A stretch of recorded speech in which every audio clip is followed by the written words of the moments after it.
With Phil stumbling drunkenly out of his bed, appearing in his head all the things he's wanting to be said. 19 minutes of Phil to Phil. With so much time to kill, he promised chill, but all he does instead is beg and chill. His dreams online and straight away begins to whine, but always fine as long as Shaz benign and doesn't step out of line.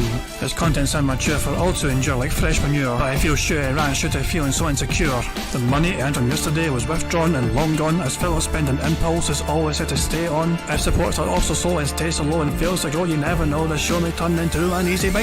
One ticked off across the board with charge to what because his code can't be ignored. Just how much DSP makes us feel so bored to help us fight or sleep and try to keep alert to watch a creep who play bingo, but Phil will bitch and why his sheep are also cheap. While DSP is chasing green, we're seeing green across the screen as Phil's routine predictability rivals are so machine. It's not in burp and leaning ban, it matters not if I fun as child can't see if hours make him feel less of a man. Takes a drink and starts his like before lunching into a big pretending there for bills when truth is there to buy a wrestling JPEG. Talks about his shitty life of college cat and fatty life and all his strife of forgetting that it's done well and they were rife. With drama he will react but isn't act as a fact as he rehearsed to be exact and how he felt he was attacked. He seems nearly over and a win is in sight with what to white despite Phil to light that tips were not white. We'll say alright it is okay and now it's time for Phil to play, but first he'll say that tips will help from being off the other day. And with those words we win again, it's never if but always when the game is won. Thanks to that we made it to the very end.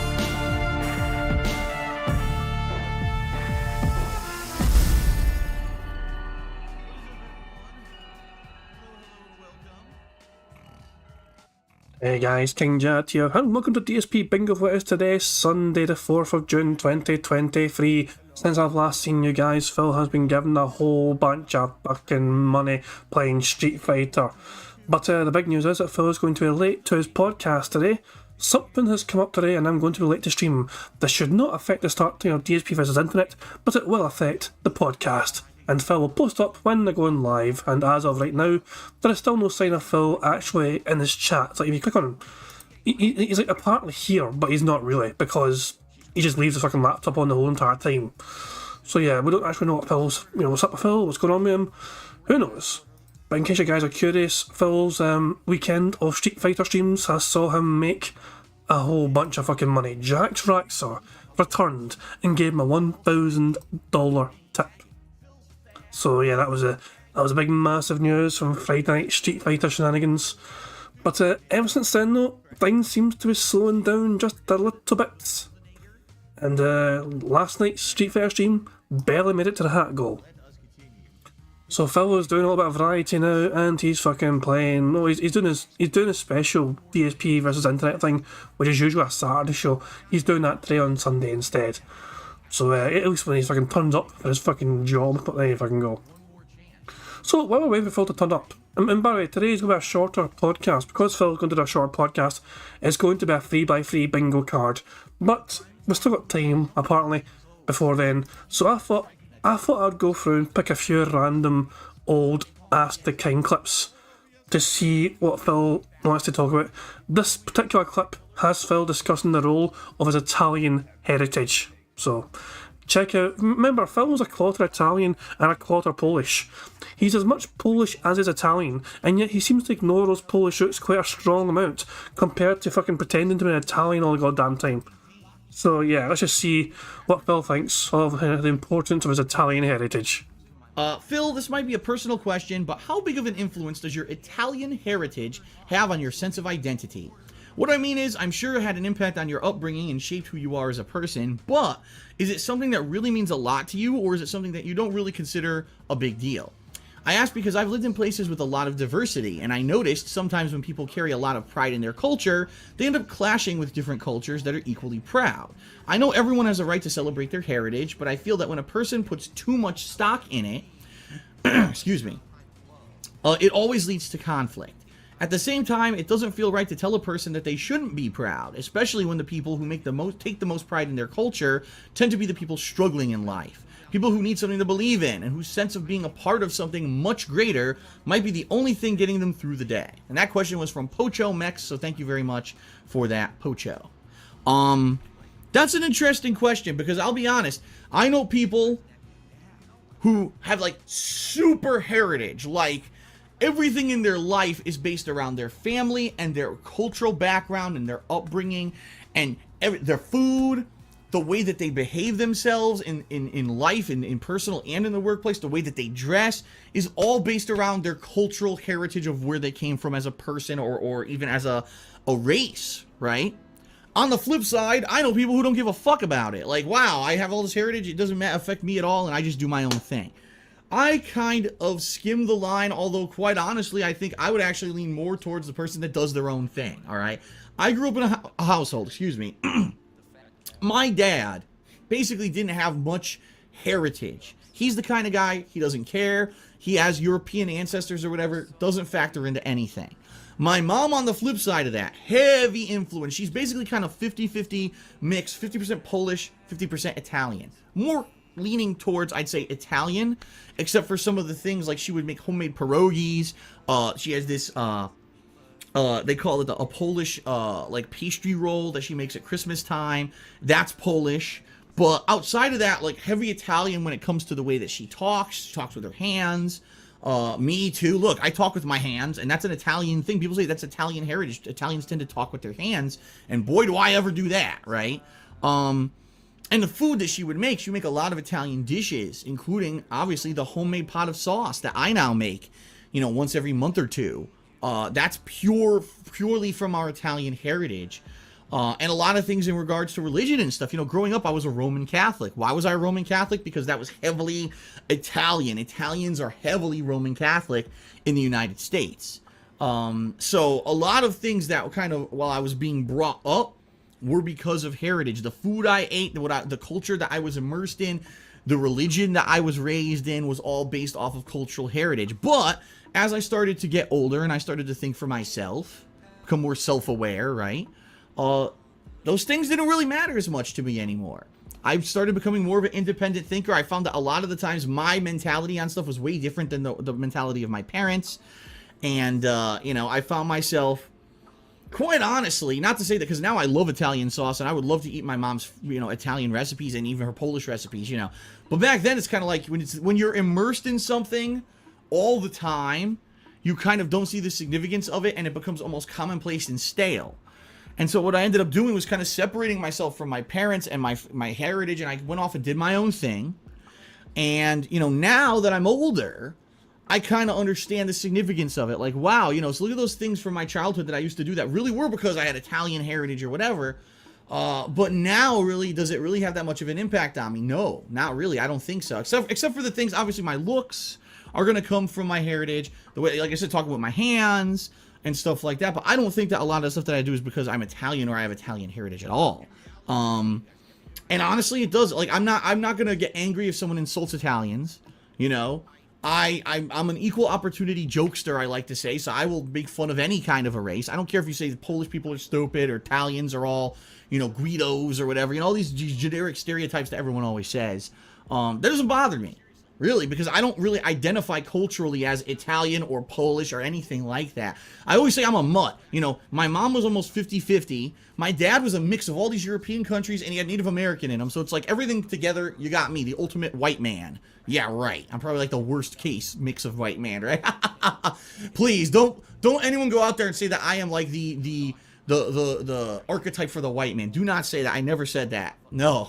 No. Now we'll get into a whole bag of a can of worms that I don't want to open. But no, for me, cultural heritage, it's there. It's nice when I have nice things to draw upon, like a family recipe, like the sauce. But it's not something that's like so near and dear to my heart. A lot of people, they live in areas where everyone's the same kind of nationality and they only marry into the same nationality and they only, you know what I mean? Like, it's so ingrained in them, and it wasn't like that for me. Alright, so that's it for... So that's a random fucking Ask the King question from 2016. A Phil talking about the importance of his Italian roots and all that shit. Let's go back further in time. Hold on, let's just make sure Phil's not on stream yet. Nope, still no sign of DSP, nothing yet. Okay. Here is Phil raving and ranting and raving about YouTubers back in 2013. This is July 2013. Almost a whole decade ago. This is Phil's take on other bigger YouTubers. This question is from Noctis, and he says, "Hey Phil, I recently showed my friend your channel, and he basically said, without watching any of your videos, well, this guy isn't popular like PewDiePie and Tobuscus, he doesn't have millions of subscribers, and, you know, videos with hundreds and hundreds of thousands of views, so he must suck. I'm not going to watch his videos and give him a chance. Do you think that that's the mentality of most YouTube viewers who only watch and subscribe to featured channels and or to the trending viral videos and base the video quality by views? Also, do you feel that YouTube should focus on featuring their smaller channels like yours since the popular ones are already big? Noctis, you've hit the fucking nail directly, like literally the perfect center of the head, okay? This is unfortunately what's happened with YouTube over the past several years, is that YouTube has chosen to only feature the top guys. Now, wait a minute. A lot of these people were like an overnight success. Like PewDiePie, he was a nobody. He all of a sudden made a video of him playing Slender Man or whatever the fuck it was with his stupid face cam screaming, and overnight his video went viral. Because the video went viral, YouTube featured it, which in addition made it become even more viral. Next thing you know, people poured into his channel, and because he was getting high views and high subscribers, YouTube featured his channel. Now he's pretty much the biggest gaming channel on YouTube, which is leaving people scratching their heads like, what the fuck? Where'd this guy come from? How is he the biggest gamer on YouTube? Then you got a guy like Toby Turner, who was never known for gaming. He did parodies of game trailers, and he also did vlogs and celebrity gossip and shit like that. He was popular for that, and then one day he decided to make a gaming channel, and because he already had an established fan base and that channel was being promoted by YouTube and became huge, people spilled over to his gaming channel. All of a sudden now YouTube promotes that channel. Now he's known as like the biggest gamer on YouTube as well. You've got companies like EA hiring him to do advertisement campaigns for their video games, despite the fact that he's a horrible fucking gamer and he doesn't even play games for the sake of playing them. He plays it to make money. Alright? This is the problem with the YouTube system. The YouTube system only promotes things that go viral. It doesn't promote the little guy, okay? And it's a major issue because I've actually found, if you go into the YouTube search engine even, the search engine that you type in and you search for, oh, I want to see a playthrough of The Walking Dead 400 Days. So you'll type it in. A lot of the times, people don't even show up, even though they may have the most, popular video at the time. They don't show up. You'll get unrelated shit to what you even... There's a problem with Phil's logic here, and that's simply a case of PewDiePie was not a big-time YouTuber when he went viral. PewDiePie was a small-time YouTuber, but made a video that was very popular. YouTube picked it up and then promoted him. So PewDiePie went from being small to big because it did something which agreed with the YouTube algorithm, which fucking engaged in audiences, and fucking audiences seemed to like what PewDiePie was doing. And his fucking popularity snowballed because of that initial success. So PewDiePie was small originally, then did something right for the algorithm, and they fucking they took off. Phil's logic here is that PewDiePie was very massive, and that's why they went viral, which doesn't make sense, because PewDiePie was not that fucking big until they went viral, obviously, and then they fucking took off in popularity. So Phil's logic is, as usual, flawed here. Even typed in because it's from the popular channels, and it's ridiculous. You know, I wanted to find when I was actually looking for the Monty Python clip, the Monty Python Get On With It clip, which I've been using recently in a lot of my videos. I went to YouTube, I'm looking for it, I can't find it. I type in Monty Python and the Quest for the Holy Grail, Get On With It clip, and even though that was literally the name of the video that I was looking for, that's what it was titled to a word, it wasn't showing up in the search results because it was showing me all this bullshit from the top YouTubers that I didn't care about, and it was totally unrelated content. And it's horrible because basically it means anyone who really is making intelligent, pertinent content, just because they're not a top YouTuber, they're losing views, okay? And quite honestly, this is happening not only to me, it's to everyone. Since YouTube has changed their search engine policies last year, everyone has lost views. Now, YouTube changes one channel. So now there's a new format, one channel, where if you're the kind of person that uploads 1 to 2 videos a day, your videos are prominently featured on your page and it looks great. But shame on you if you're one of those YouTubers that doesn't do what everyone else does, and you upload several videos a day, it's almost fucking impossible to see them on your main page. So again, YouTube, once again, catering to this one group of individuals who are the biggest ones, making all these changes only to help them, and basically shitting all over the little guy.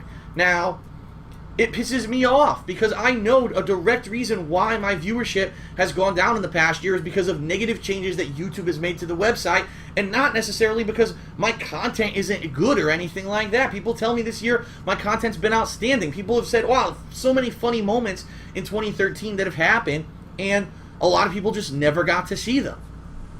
And it's a shame that YouTube, a business, I understand they're big business, again, they're in it to just make the money, but the business would change to cater to a small group of individuals and say fuck you to everyone else. And it's disgusting. It's a corporate attitude. And for Google, a company who says, oh, we're not corporate, we're the kind of cool internet nerd developers and we do all the cool new technology stuff, they try to pretend that they're not corporate. They are 1,000,000% corporate. They're just like every other corporation. They're in it for the money, and they make these stupid design choices that everyone says we don't want these changes, they're going to be detrimental to us, and they ignore the little guy and only listen to the big guy. Why do you think iJustine, who puts out some of the most vapid, worthless material on YouTube, was one of the first people to go over to the one-channel format, and YouTube actually featured her, said, oh, if you want to see what the one-channel format's going to be, go to iJustine's channel. So immediately they give iJustine hundreds of thousands of extra views of everyone who wants to see what this new horrible one-channel format's going to be.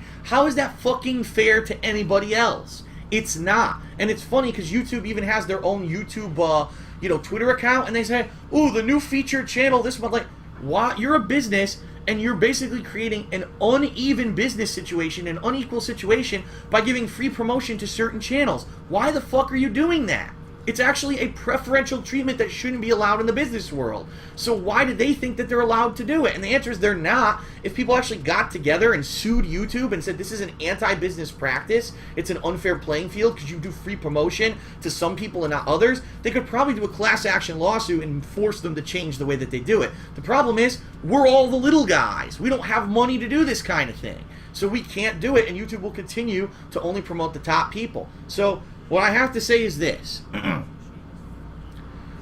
If you do support people on YouTube, on Twitch TV, okay? Now, Twitch is different. Twitch is actually completely different, so I'm not in any way down-talking Twitch here. But if you support people, and it's not the big YouTubers, I have to ask you have to spread the word by word of mouth. Tell your friends, tell people about them. That's how I got popular. It wasn't that I was the top guy on YouTube, in the searches or anything like that, and I was featured every day on the main page. In fact, there were very few times when my videos ever got featured on the main YouTube page. It was all... No, I'm going to fucking stop you right there, Phil. You got fucking massively popular for some sheer fucking dumb luck, but because you're also usually one of the fucking first people to upload content as fast as fucking possible.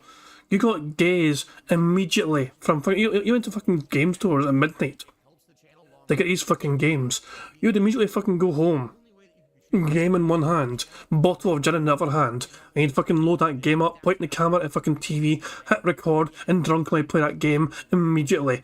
Right through the fucking night. Upload those videos immediately, in 10-minute fucking increments, right through the fucking night. Your videos are usually be the fucking first ones to appear, and you try and fucking turbocharge way through those fucking games as fast as fucking possible, usually thanks to the aid of a fucking game guide they've probably bought at the same fucking time. So yeah, Phil, you fucking usually are fucking first to have your fucking content on YouTube, which meant you got fucking more attention on yourself, more views on yourself, because you fucking gained the system, and you fucking just spammed all these fucking uploads of this fucking brand new hype AAA, game release on day one. Those day one views fucking got capitalized on you, by you, and you fucking made some good fucking money from it because you're on some ridiculous machinima contract at the fucking time. That's essentially how you fucking gained the system in the first place, and fair play to you. I've always said this point of view. Fair play to Phil for fucking milking the absolute shit out of that machinima contract. He absolutely abused the ever-living crap out of that contract and fucking got as much money as possible with it. It killed his fucking channel. He fucking went for quantity over quality. He chose a quantity route instead of quality, and his channel suffered, and his reputation suffered, and so did his fucking standing in his rankings on the algorithm. But he milked the ever-living shit out of that contract for all it was fucking worth. And fair play to him. All word of mouth. So it's funny because there are people who stopped watching me a few years ago, and all of a sudden they go back to my YouTube channel or to my Twitch channel and they go, wow, Darkside Phil still makes videos? I never knew. And it's like, holy shit, I never went anywhere, but a lot of people just think that I vanished or whatever. So what I would say is this. support your personal favorites on YouTube by word of mouth. You have to tell people about it. You have to tweet about it. You have to post on Facebook about it. Say, listen, this is a person that I really like. They're doing this event at this time. Give them a look. Check it out. Check out their channel. They're doing a cool game. They're doing a Summer of Retro. If you like retro games, go check out Darkside Phil's gaming channels. You have to do it because YouTube will not promote the little guy, all right? The one positive change that I can say, and this is the one positive change YouTube has ever made, like in the serious length of time that I've used it, is that now, if you actually look at a YouTube channel, okay, the related channels on the sidebar are actually related to your channel. So, perfect example, I'll bring up my YouTube channel here on my laptop just to give you an example here. So DSP Gaming, I'm bringing up my YouTube gaming channel. If you look on the right-hand side, well, it didn't load. Hold on, let me refresh.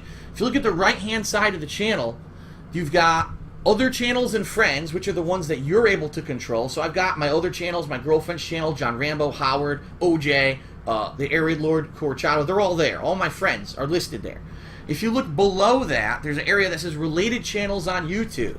And if you actually look, number one is Maximilian. Maximilian is a really cool guy. He's a fun gamer like me who loves fighting games and does very thorough fighting game coverage. His channel's there. Holy shit. Well, I'm a former pro player who also loves fighting games. I don't cover them or go into as much depth as he does, and I definitely don't play them as much as he does, but it makes sense. The related channel is actually related to my channel. I can't fucking believe it. Look at the next one. It's actually that Vash12345 or whatever his name is, Vash the Stampede's channel. Holy shit. Another YouTuber who's not a giant fucking Tobuscus PewDiePie idiot who loves gaming, is doing it for the love of gaming, and he's actually showing up in my fucking related channels. I can't believe it. Like, seriously, I can't believe that it's actually working. Alright? So, that's what I mean. The related channels, for the first time ever, actually seem to be working on YouTube pages. And this is the only positive change I've seen come out of the new YouTube one-channel format. So, in that regard, what I can say is that because that's been happening, my channel has actually been showing up on a lot of other YouTubers' channels in the related, and my channel has been getting a lot of new subscriptions. For the first time ever in the history of me being on YouTube, I'm getting like 100 new subscriptions a day, if not more, which is excellent because that means here's a new viewer base who probably never heard of me. They see it related on one of their favorite YouTuber channels, they click, they give me a look, they like what they see, and then they subscribe to my channel. It's awesome. It's the only time it's ever happened. Previously, every day I would lose subscribers because people would say, oh, you upload too many videos in a day and you flood my inbox. Well, now I'm finally being shown to people who like my kind of content. It's for the first time ever on fucking YouTube. So I'm very appreciative for that. And a lot of people, I would like to say, who do talk about my content, promote my content, I would like to say thank you very much. We have to keep talking about people who we appreciate and who are real YouTube gamers. I talked about this in the worst gaming trends of 2012 last year. There's too many people like Tobuscus who are just in it for this. They're not real gamers. They don't like video games. They don't care about them. They're doing it just so that you will watch them fail at it and they'll make money. That has not aged well, has it? And you don't want that. You want real gamers to continue to be able to do this on YouTube, or else all you're going to see are these fucking idiots doing it and not people who actually care about what they're doing, alright? So, please continue to promote the people who you feel are good YouTubers. I think that Maximilian and Vash are good people, and I will continue to talk them up whenever I get the chance, because that's the kind of person you need to succeed on YouTube. Not fucking PewDieDick, not fucking stupid Tobuscus. You need iJustine, who never made a fucking quality video in her life. You need people who actually are going to put out interesting, fun, unique, and genuine content. Okay? Alright. And that's the end of that fucking segment there. Fuck me, man. Jesus Christ. Yeah, Phil's test. Remember, this is in mind. This is almost a decade ago. This is July of 2013. Almost 10 years ago. Phil's apparently here now. Well, he's in his chat. He says, okay guys, I'm here and setting up.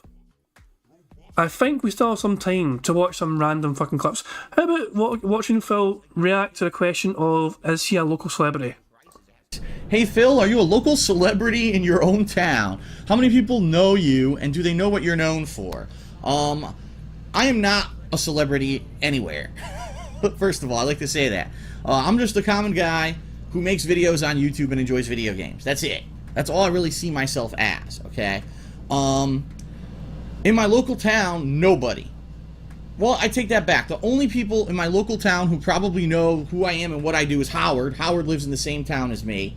My friend Drew, who, he's been a long time, friend of mine since we used to play in video game arcades back in the day, so obviously he knows who I am and what I do on YouTube. And the people at my local GameStop. And it's funny, because I've been going to this GameStop for what, like 2.5 to 3 years, okay? And they had no clue that I was a person who made videos for the internet until just like 2 or 3 months ago. 2 or 3 months ago, one of them stumbled upon my stuff and said, wait a minute, that guy looks familiar. And they watched it, and lo and behold, they were like, yeah, that's his voice. Wait a minute, he's talking about picking games up at GameStop. That's him. So, pretty much, it's just my local employees at my local GameStop and, people like who know me from, either being a friend of mine over the years or even being involved in my content. People get this misconception that YouTube popularity is like, it's this big thing. It's not. YouTube popularity is very fickle. Not a lot of people know people from YouTube. It's funny because there's the huge YouTubers like, to PewDiePie, to Buscus, Ray William Johnson, who's bigger than any of them. The biggest people, go ask the common person about that. They'll be like, huh? What? It's really this on... Whoa. Those crappy fucking shitey fucking music playing. Fuck off, Phil. Ruining their fucking eardrums with that fucking garbage. Trying to fucking hear some classic fucking back in the day story about you fucking being a minor celebrity. To PewDiePie, to Buscus, Ray William Johnson, who's bigger than any of them. The biggest people, go ask the common person about that. They'll be like, huh? What? It's really this online community is a lot different from kind of the in-person community. And I've noticed that in a lot of cases. And so, no, I'm not a local celebrity. No one in my area really knows who I am besides the people who sell me video games. And that is the end of that wee question. I thought it was an interesting question for Phil to get asked. Are you a fucking local celebrity? And basically, no. But keep in mind, this was before the time that Phil had the incident. This was pre-incident. This is 2013 still. So Phil, at this time, was most well known for being a shit gamer, mass uploading videos. There was no massive internet popularity yet.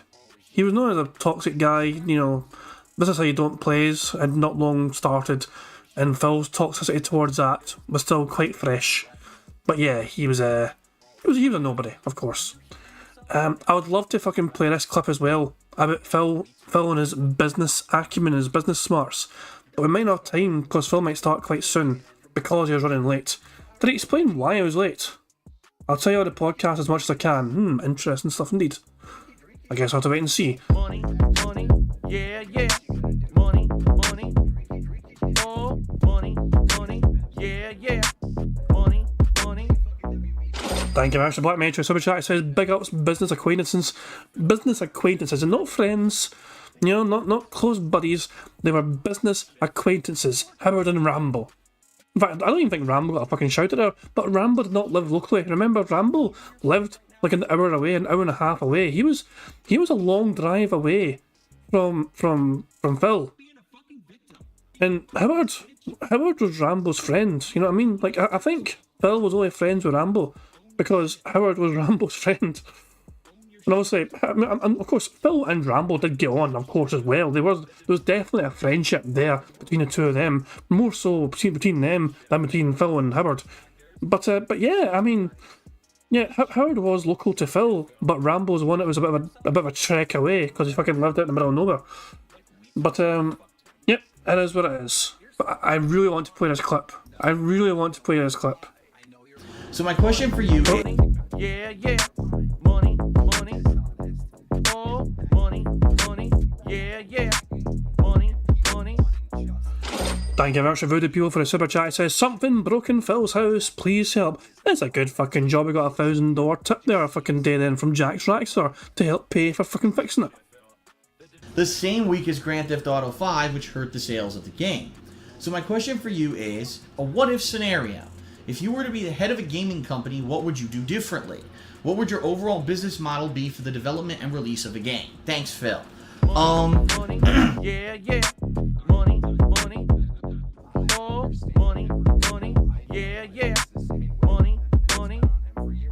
Thank you very much to XTitus24X for subscribing to the channel. Much appreciated. Business model be for the development and release of a game? Thanks, Phil. Here's the thing.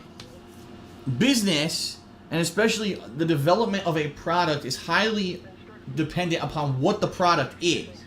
If you were telling me that you were going to try to make the best first-person shooter game of all time, I would say, that's great, don't release it the month Call of Duty's coming out. Because it doesn't matter how good your FPS game is, when Call of Duty's coming out, it will kill your fucking market because everyone just plays Call of Duty every year.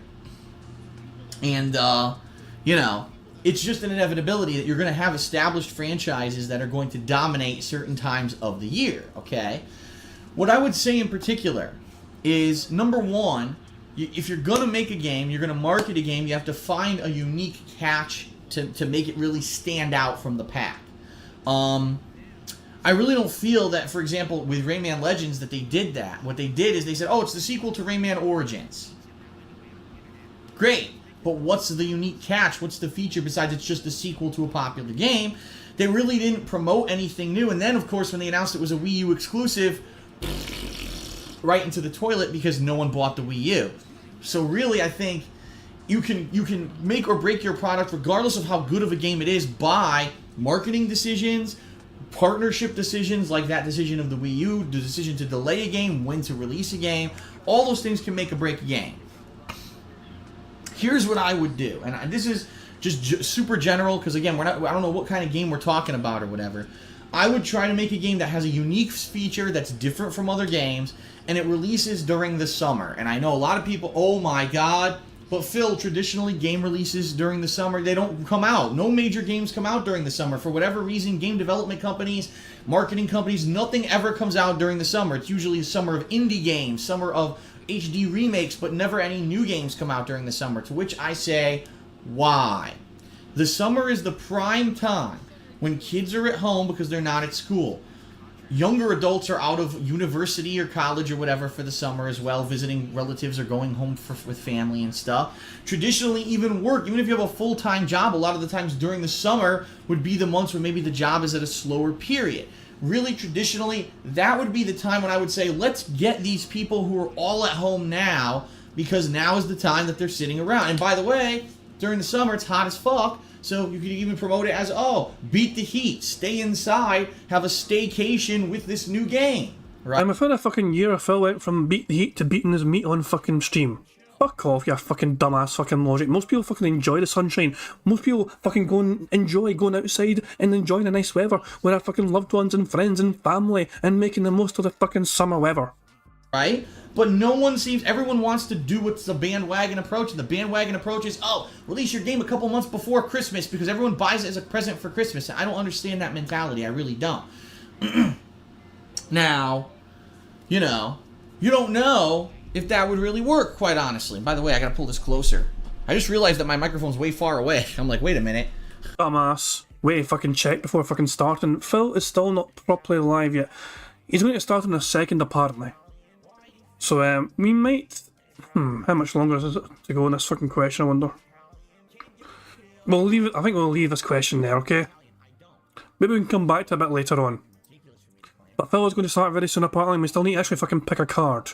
So let's spin this wheel and determine today's bingo card criteria. Spin, you ugly wee bastard. Spin some more. Remember, it's a 3x3 card today. 3x3 card.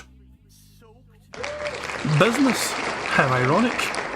Of all the things for the fucking wheel to land on, it landed on fucking business. We were just discussing business, weren't we? So, yeah, Phil is still not live yet. Fantastic. We need business. I need a number between 1 and 77. The very first number in chat I see will be the one I picked for today's card. Between 1 and 77. 66 was the first one I saw. Well, technically the first one I saw was 165 from Nan, but that was way too high. 66 from Ghost Hunter was the very first number I saw which fit the criteria. The 66th bingo card, which has the word business in it, is going to be the 67th result. Here we go. It is a middle card here. The middle card is today's bingo card for today's shorter podcast. We got Phil to say something style, him saying wrong, business, by the way, fun, addition, now, him doing siege mode, and him doing a Y or a T pose. It's actually quite a strong card in my opinion. I quite like the look of it. But yep. Remember, it's a smaller card because it's going to be a shorter podcast. I don't want to fucking deny you guys a chance of fucking winning a full house. He's still not live yet, fuck me. So yeah, the card has been saved. I can close that, Fantastic stuff indeed. So let's go over here and let's get everything set up and let's go through the criteria. Remember, free spaces are still a thing as well. It's a 3x3 card, 9 different squares we need ticked. And we have the possibility of getting multiple free spaces. So, how can you get free spaces? Well, first of all, if Phil snorts 25 times before he starts recording for gameplay for YouTube, well in this case starts recording his React content for YouTube, that'll be a free space. The same applies if he burps 10 times before doing that. If he has 10 burps. If Phil gets 100 likes before he starts recording for his kind of main, stream, that is a free space. And if we get 100 likes before Bingo ends, that too will be a free space. I need to fix this Bingo card because it's usually a 5x5 layout because it's a smaller card. It looks a bit small, but I can fix that though. If I do this. Money, money, And then this. money, money. Oh, There we go. money, yeah, money, money. Thank you very much to Kyle Denson for the super chat. It says, more like Phil was in heat, so he beat his mate. Yeah, fucking nasty bastard. Thank you very much for the super chat, I appreciate it. Phil's going live right now, as you can see. So let's brace ourselves for a shorter, interesting podcast, hopefully. And maybe we'll find out more about why Phil was fucking late in the fucking first place. He is not even bothering doing a fucking... He's got a long intro. He has no actual proper intro to fucking give his audience, so he's doing the long fucking intro instead. Which means we've got to fucking wait a whole minute for all this fucking crap to fucking finish. I'm going to keep that shit on fucking mute. Remember guys, there is a link in the description of the stream. If you want to be eligible to possibly win a prize or we get a full house on the card, you need to make sure you've left a fucking comment on that community post, which is in the description of the stream. That way you'll be eligible to win possibly win a $25 prize. So there we go. And also, free spaces all count. Please tag me in chat in case I miss anything on the card. I don't try miss things on the card. I just do sometimes because I'm a stupid bastard. Nothing I can do, dude. And of course, remember, if we get 100 likes, not only is that a free space, but you guys get to see the Bubbles animations very kindly made for us by Pixar Animations as well. So yeah, plenty of ways to get free spaces. We might not even need them, who knows, it's a small card. Fingers crossed, here we go. Alrighty, good morning everyone and welcome to the show. It is the Level 1 Podcast. I'm DSP. Today is Sunday, the 4th of June, 2023. Our weekend of launch Street Fighter 6 fun continues today. Although today we are breaking things up a bit. Rather than it being constant, non-stop Street Fighter 6, today we're doing some React content over on DSP Reacts, my sister channel. Which is good. You know, I like Street Fighter 6. I played it for 2 straight days. It's been a great experience online. Playing with a variety of characters. I've used 4 different characters so far, and I'll be using another one later today. But at the same time, it's good to break it up and not be constantly just doing the same thing over and over. As you know, being a variety content creator, I know that I have people who likely would not like Street Fighter 6 and maybe have been away for a couple of days and aren't interested so much in the game and want other stuff. So today, we reconvene with React-style content. My DSP versus the Internet show. Typically, DSP versus the Internet is held on Saturdays, but because of the release of Street Fighter 6, I decided to delay it a day, and that's going to be today's mainstream after this podcast ends. Money, and then tonight, we go. Money, money. Oh, money, money. Yeah, money, money. Thank you very much for subscribing to the channel. No sardines for you. I don't think I'm a big sardines fan anyway, so I don't mind not being offered sardines, but thank you very much for subscribing. Held on Saturdays, but because of the release of Street Fighter 6, I decided to delay it a day, and that's going to be today's mainstream after this podcast ends. And then tonight, we go back to Street Fighter 6 on the late stream. Now, tomorrow, we also have variety, excuse me, because it's going to be Street Fighter 6, but also the premiere of Diablo 4, and I'll talk a little bit about that as we get into the schedule, okay? So welcome everyone. Now, I have a few important things to talk about. First of all, my apologies. I'm late to the stream today for personal reasons. Nothing that I can really actively talk about. It has really nothing whatsoever to do with the streams, but something came up this morning. I had to deal with it right away. I have. Hopefully it will not bother me again today. If it does, that's life, right? Sometimes things happen, and sometimes, you know, it's not good stuff, and, you know, you got to deal with it. And when stuff happens, you deal with it, and that's it. You know, I hope you understand. You said you'd fucking talk about it fucking more on stream, you fucking boring bastard.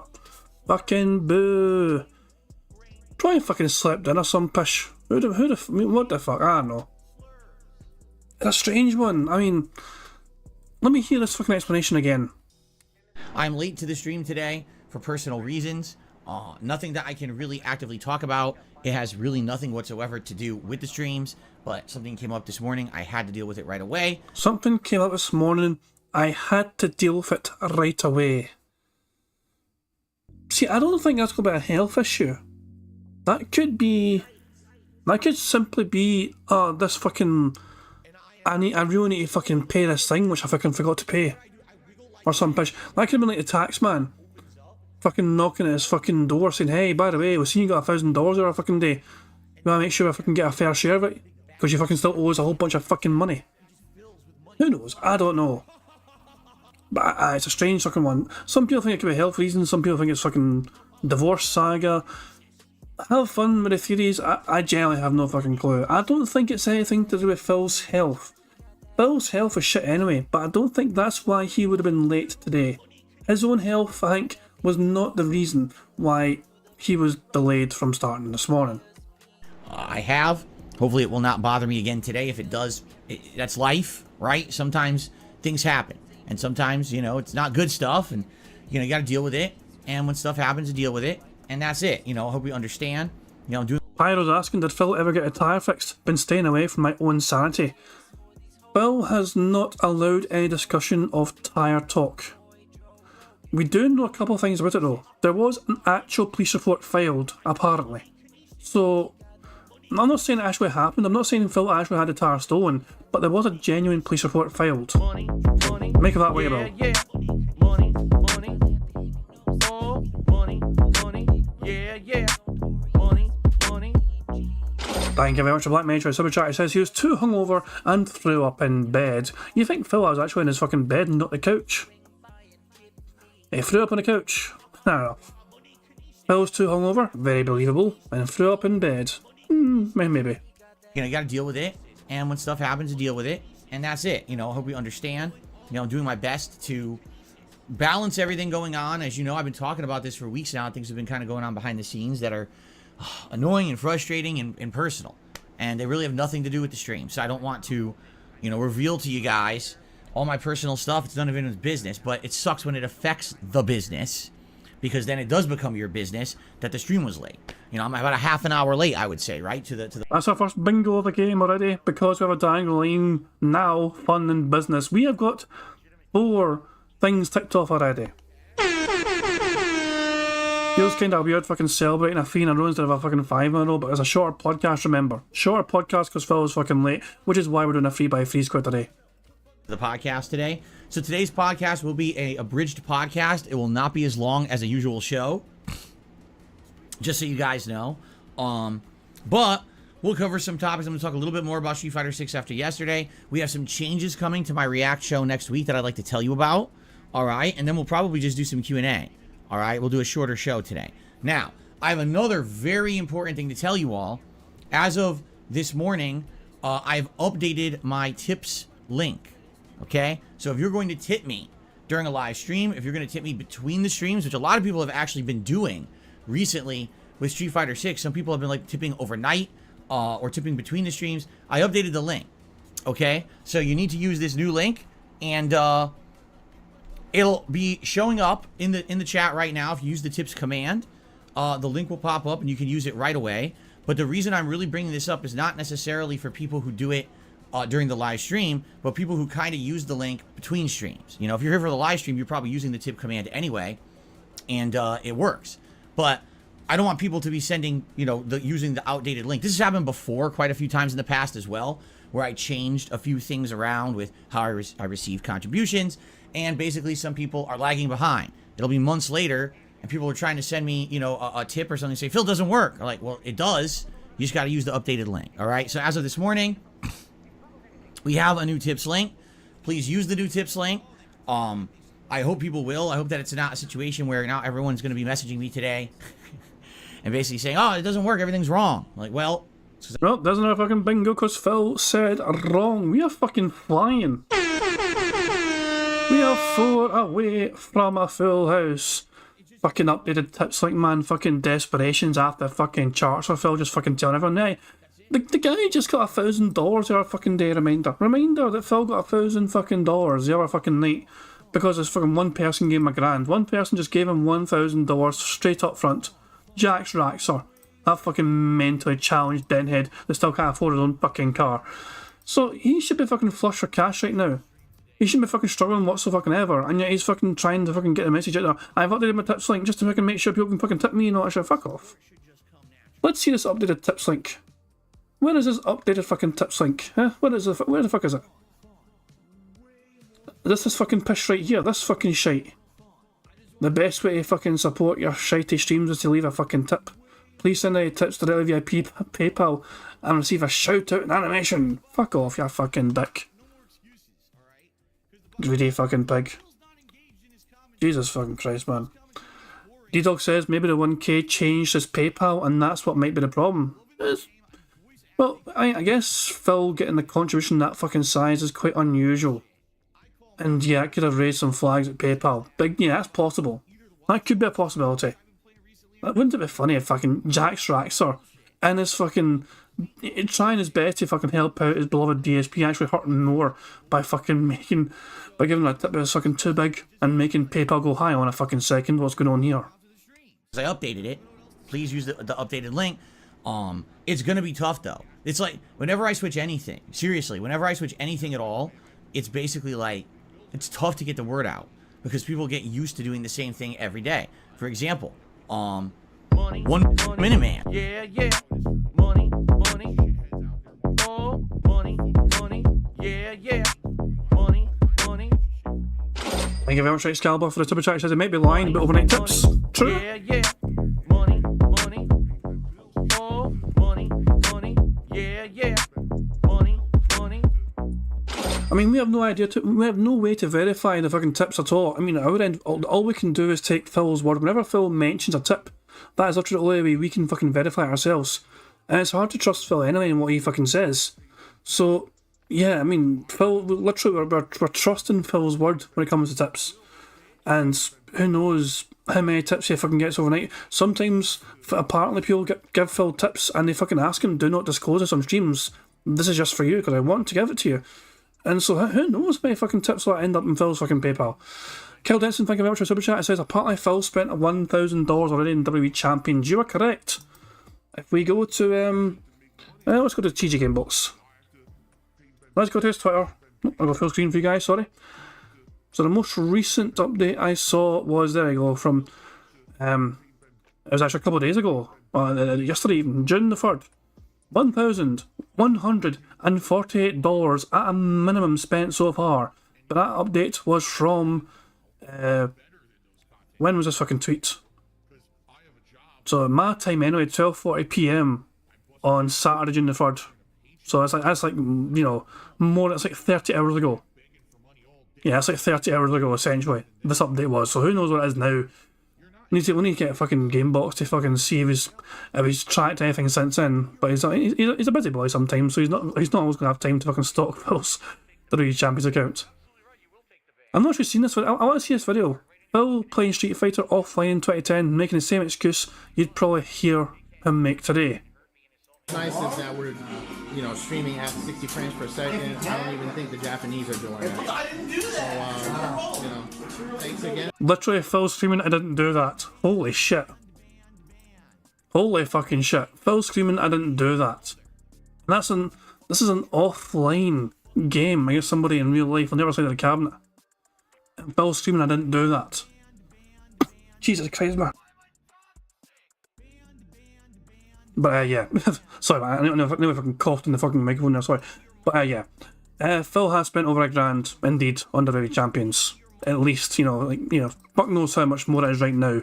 but we're keeping an eye on TG's Twitter to see if there's any updates, you know, throughout the rest of the day. Who knows?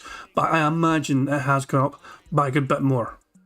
Whenever I switch anything at all, it's basically like, it's tough to get the word out because people get used to doing the same thing every day. For example, 1 Minute Man tips every day on stream. Is he watching every stream? I actually don't know. But he tips every day. Does that mean he's going to know the new link? I don't know. What about a couple of people who've been tipping overnight, you know, for Street Fighter 6? I hope that they're watching this podcast, right? The thing is, you know, I don't want to go crazy posting it everywhere and all over the place, because if you start posting up, oh, tip me here, people are going to be like, oh, why is Phil doing this? Why is he asking for money? And no, just saying. What do you mean fucking no? What? Shut the fuck up, you stupid bitch. What do you mean you're fucking not asking for fucking money? Yes, you are. You are absolutely, constantly, and never-endingly asking for fucking money. It is a daily grind for you to fucking wear people down until they fucking give you money out of sheer fucking just to trying to get you to shut the fuck up. Is Phil asking for money again? Yes, he's asking for money again. It is how you're known as. It's your reputation online, Phil. You're either known as a guy that fucking jerks off online, or a guy that fucking begs all fucking day. That is your fucking, you know, legacy. The link changed, but if I post it up everywhere, people are going to be like, oh, I see Phil's being greedy again. Like, so I don't want to cause problems, you know? I just hope that people will use the new link, okay? Okay, so that being said, that's out of the way. Let's go into the podcast for today. First of all, let us talk about the status of Street Fighter 6. I've now played Street Fighter 6 for 2 straight days, and I want to let everyone know what I think, okay? I still love the game. I think that it's actually, oh really? Darren is saying the link in the stream description is the old link? You could be right. Let me fix that. I tried changing it around last night everywhere, and you're right. There it is. Thank you, Darren, for saying that. I changed it in the video descriptions. I changed it in the channel information. I changed it with the Nightbot command, but I didn't change it in the description of the stream. So I probably have to do that for all the streams for today now. Ugh, see what I mean? It's all over the place. I mean, undoubtedly, I know what's going to happen is someone's going to try to contribute today and be like, it's not working. So, okay. Here we are. So, I got that. And I guess I'll have to change the other one later because it's not on my screen right now. Okay. All right. So, let's talk about Street Fighter 6. I've now played Street Fighter 6 for how many days? 2 straight days, right? Non-stop. And first of all, still an amazing online experience. I think I maybe had, in the entirety of the 2 days I've played, 5. Yeah, yeah. Money, money. Oh, money, money. Yeah, yeah. Money, money. Thank you very much, D-Dog, for the super chat. It says, let's make this a $50 bingo, as 100 likes might make it B-I-N... 100 L-I-K-E-S might make it B-I-N-G-O. I assume you wanted me to read it out like that. I don't know, D-Dog. So D-Dog wants it to be a $50 prize instead. I mean... Jesus, people have won so much lately. I'll think about it. I mean, fine, I'll do it. If I get a full house, it'll be a $50 prize. I can't say no. You're very kind, D-Dog. Thank you very much for a generous contribution. So yeah, I can't say no to that. Thank you. But $50 prize. Yeah, let me update it in the wee bottom corner here. What's the wee fucking box again for that? Is this little box here? Okay, hold on. I'll just update it to 50. There you fucking go. There we go. Wee box is updated to 50 instead. Now fucking watch all the controversy and fucking you know rigged accusations when D-Dog ends up winning the fucking bingo. Still an amazing online experience. I think I maybe had, in the entirety of the 2 days I've played, 5 matches that could be considered laggy, and even then it's not the whole match. It's maybe like certain moments in the match I would notice that there was some significant lag, but for the most part it's not even noticeable. And some matches, you know, most matches I've seen none. Probably the best online experience I've ever had with a fighting game. I mean that too. And I hope that this keeps up. I hope that this experience of great online play does continue as I continue to play the game. I've played with 4 characters so far. Blanca, JP, Honda, and Lily, okay? Blanca is interesting, although he does have some special moves and things that he used to have back in the day. He is very different. They changed a lot of his move properties, and especially with things like the Blanca-chan doll that can do setups with electricity. It definitely feels like they were going for something very different with Blanca in this game. I do like the character, but I get the feeling he's more of a gimmick character and has certain setups for moves to work, but I don't necessarily know that he's going to be a character that will be high-level tournament viable, okay? JP. the ultimate keep away character. He has a ridiculous amount of projectiles and or keep away moves to get you from mid to long range and keep you there. And he has a lot of things that can lure you into a sense of security and then boom, punish you for trying to advance towards him for big damage and big combos. However, he seems like his weakness is when people are on top of him, like in his face. He doesn't have much to get people off of him. His reversal is a move where he kind of sets up a counter move, so he'll absorb your hit and get away and put these bombs on you. Problem is, the bombs don't hit.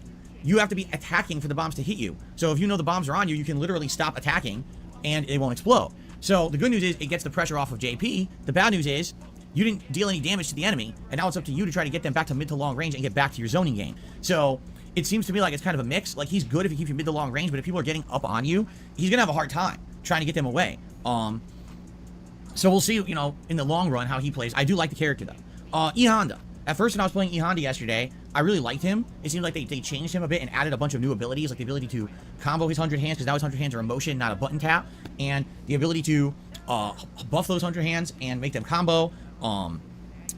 You know, amongst a few other new moves, he has a new sumo rush where he walks forward and does a bunch of like palm slaps, similar to what a sumo wrestler would do in real life. Pretty neat, right? And it seems like the whole idea with Honda is to kind of try to lock you down into a block stun string where he keeps making you block, but it depletes your drive meter all the way down. Once you have no drive meter, now he's free to kind of abuse you with things like drive impact, you see? But what we found out is that sadly Honda does not have a true reversal except a level 1 super. His reversal that you would use would be the overdrive sumo headbutt. Problem is it could be thrown. So when I was playing with Honda, everyone would rush me down and then just keep throwing me in my face, and I really had no answer for it if I didn't have a level 1 super. If I had a level 1 super, maybe I would hit them once. Then after that, they would try to mix it up and not throw me anymore, in which case now they're baiting my super, and now I really have no answer. So again, similar to JP, it seems like if someone's in your face, one of these quicker characters with a lot of combo ability, it seems like it's hard to get them off of you. You know, in previous games, he had true reversals with true, you know, invincibility on wake up. He doesn't really have that in this one. And that could be a huge detriment, I feel, if someone's in your face. Now, if you can, you know, get them mid to long range and you keep them out and you're doing your thing with your hit strings and everything, then you're good. But again, yeah, definitely tough, much like JP when they're up close, okay? The fourth and final character I've used so far is Lily. Now, man, was I fooled by Lily, because Lily supposedly is a character who was trained by Thunderhawk. At first I thought she was his daughter. I guess maybe she's not. Maybe she's a relative or she's from the same tribe as Thunderhawk, you know, T-Hawk from Street Fighter 2. And her move properties, all right, look like T-Hawks, but they definitely are not. They are very different from T-Hawks, okay? I'm sorry, but this fucking shit he does to his eye is so incredibly fucking distracting. Like, Street Fighter 2. And her move properties, like, just seeing this is like so fucking like gross and distracting. Like, why are you fucking like peeling away your fucking eyes randomly towards your fucking camera? Like, why, Phil? Get that shit out of here. Nobody fucking wants to see you fucking do this. It looks nasty, for fuck's sake. Jesus Christ, Phil. alright, look like T-Hawks, but they definitely are not. They are very different from T-Hawks, okay? Essentially, everything about her is different. The real thing you need to do with this character, you constantly have to have this wind buff on her, which you can do two ways. You can just do one move to get it, or you can do a combo where you do like a hit into a special move, and the special move, after being 2-in-1, gives her the buff automatically. The reason you need this buff is because when she has it, all her move properties are improved. She has this horizontal moving thing called Condor Rush that basically hits multiple times and is frame safe. So if she does it, she can land next to the opponent, and now she has options. She can do a combo, she could throw, she can do a reversal like a wake up Rising Condor, which is her, reversal move. She can do all those right next to her, okay? Which is interesting that she has those options. The thing is, if you don't have the wind charge, she's almost worthless. I mean it, like her move properties are terrible without the wind charge. So it's kind of like a do or die situation. You better get the wind charge and always have a wind charge. If you don't, most of her moves can easily get stuffed, and she's very slow without the wind charge. What I found is that when I was most effective with her, I was doing setups. Hey, we finally got Siege mode. Phil folded his fucking arms and we have fucking Siege mode. We are free away from a full house. Where I would basically get the 360 throw that she has, which is, it's kind of the same thing as what T-Hawk used to have. Her 360 throw can be incredibly damaging, especially if you're doing a setup and counter hitting them like they're moving and you stuff their move with the throw. And some of her supers are quite good. I would say a level 2 super, which is a super that goes straight up, hits multiple times, kind of reminds me of the Shin Shoryuken, or Shinryuken, that Ken used to have in the Street Fighter Alpha series. It's kind of like a vacuum hit that just goes straight up and has invincibility. But overall, it took me over an hour and a half to really even get into a groove with this character, because I went into it thinking, oh, she's T-Hawk, and she's nothing whatsoever like T-Hawk. Everything about her is different. Her move properties have been changed, and again, without a wind charge, she's pathetically bad. Like, really, she is very bad. But then I started getting wins. It was funny because overall I did lose more than I won with Lily last night.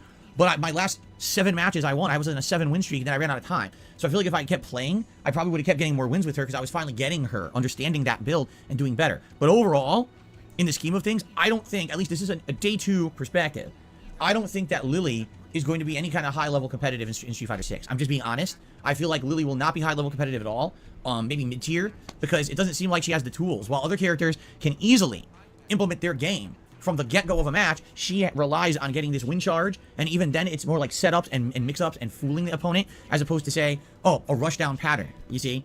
If anything, for what I'm seeing, and maybe again, this is just early on opinion, it seems like the characters that are doing the best are the characters that have the rush-down style. So from mid to close range, you have hit strings that can easily be dash-canceled into another hit string, they mix up into overheads or throws, and if they get literally one hit, right, can immediately from mid-screen do something like 50% damage. And I've seen this with several characters, including Chun-Li, Ken, Cammy, and others. These characters that have good poking normals, if they literally get one normal, oh, dash cancel, and then immediately hit string, regular move, super move, and they're in giant damage. And then a lot of the times these characters, because again, they're fast, can keep you trying to lock down in the corner. Like I said, characters such as E Honda, who have a lot of problem trying to get them off, because if he tries to do a reversal, they usually will stuff it with a throw, or they bait him trying to do something to get out, and then they punish the bait. So right now, it's kind of a problem. I would say characters who can just kind of mash jab a lot can stuff a lot of your moves, and that literally as much as mashing jab can lead to a giant combo.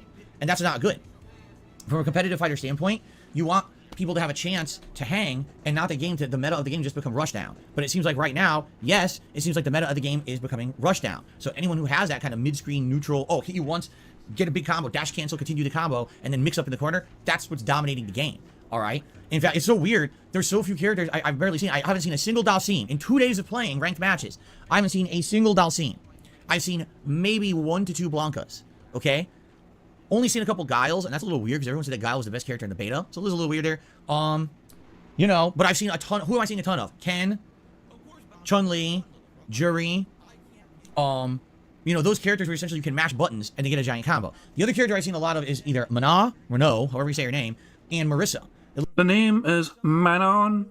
Looks like those characters, because they're new characters, people are very popular with them. They want to keep playing the new characters, and they have interesting setups. Like Mano can do a hit string into a feint and then whoop, command throw for giant damage, and the command throws are very powerful with her. Or Marissa, literally, Marissa can hit you with one counter hit, one, and it leads to a ginormous combo that can take off like 50+% of your health. A lot of people are saying it feels like Marissa's hits are not scaled properly, like she should be doing less damage, but she's doing way more damage than she should be. At the same time, I'm thinking maybe the reason they did that is because she is slower and a more lumbering, slow character. So they really want it to be that when you get that one hit that matters, that it matters. You know what I mean? I don't know because I haven't used Marissa, so I don't really know that much about her playstyle. I fought against her a bunch, but I don't recognize the moves because, you know, I haven't used her, so I don't know what the properties are. You see? So, overall, 2 days into Street Fighter 6, still having a great time with it. Enjoying the game for sure. Having a good time. I hope that you guys are enjoying it as well. I'm really having a good time with it. Looking forward to more starting tonight on the late stream. We'll try a 5th character. Just like we did the other days, we'll try a 5th character. You know, we'll continue on with that. And go from there. And then, tomorrow, it's going to be a little different. Let's go through the schedule now. Tomorrow, daytime stream again will be Street Fighter 6. So yes, again, I'll be picking another new character tomorrow and using them in Street Fighter 6. Tomorrow night on the late stream, it's the premiere of Diablo 4. Alright? So that's going to be some variety finally. Rather than it just being Street Fighter, starting Monday night, it is variety. And yes, I would say Diablo 4 is going to be a way more chill stream.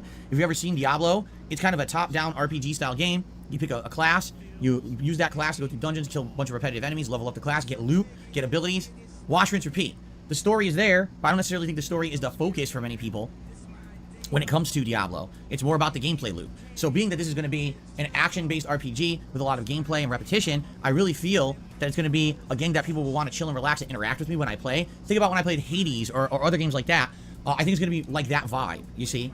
And I think that'll work. I think that'll break it up. So instead of me just being hyper-focused on Street Fighter 6 and not really being able to interact and play with you guys, or talk with you guys that much is what I should have said, I think that Diablo will be the opposite. I actually feel like Diablo will be, hey, I'm playing an RPG, but we get to relax, we get to talk while I'm doing the combat. And you guys will probably give me advice on how to play. I haven't played Diablo since Diablo 3 came out over 10 years ago, so I'm sure everyone will have something to say about Diablo 4 and how to play it and recommendations for builds and everything, right? So it'll be good, I think. I think it'll be a good time, all right? So I hope that you guys will join me tomorrow night for the premiere of Diablo 4, and then Tuesday, same thing. It'll be Street Fighter 6 on the daytime stream and Diablo 4 on the late stream, okay? Now, a couple other things to say about the schedule this week. At this point, I'm not sure if I'm even going to do the single-player World Tour mode in Street Fighter 6 as of yet. Why? Because if you haven't noticed, every stream that I do with Street Fighter 6, I play one character. Well, the game has 18 characters, and I've only used 4. Today will be 5, tomorrow will be 6. I kind of feel like what I'm doing is the right way to approach it. Trying a character, learning their basics offline, and going online. What the fuck is wrong with his fucking eyes? Like, what is this? I kind of feel like what I'm doing is the right I mean, hold on. way to Money, Wait for it. yeah, approach it. yeah. Money, money, oh, money, money, yeah. Money, money. Thank you very much for subscribing to the channel. Ferengi Phil. Interesting name, but yeah, thank you very much for subscribing. I appreciate it. I mean, is this a possible thumbnail? Is this a thumbnail I can use? Or is it a bit too fucking gross? What the fuck is wrong with his fucking right eye? Well, from our perspective, left, but you get what I'm saying. His right. What the hell is up with him? Also, is this the best frame? Or can we get anything better? Wait, do we want to see Phil's eyes? Or is it better when it's just like that? Do we want the eyes or do we want no eyes? What is better? Eye or no eye? No pupils. So you want like that? Is that the best we can get then? A little bit in between. A little bit of both.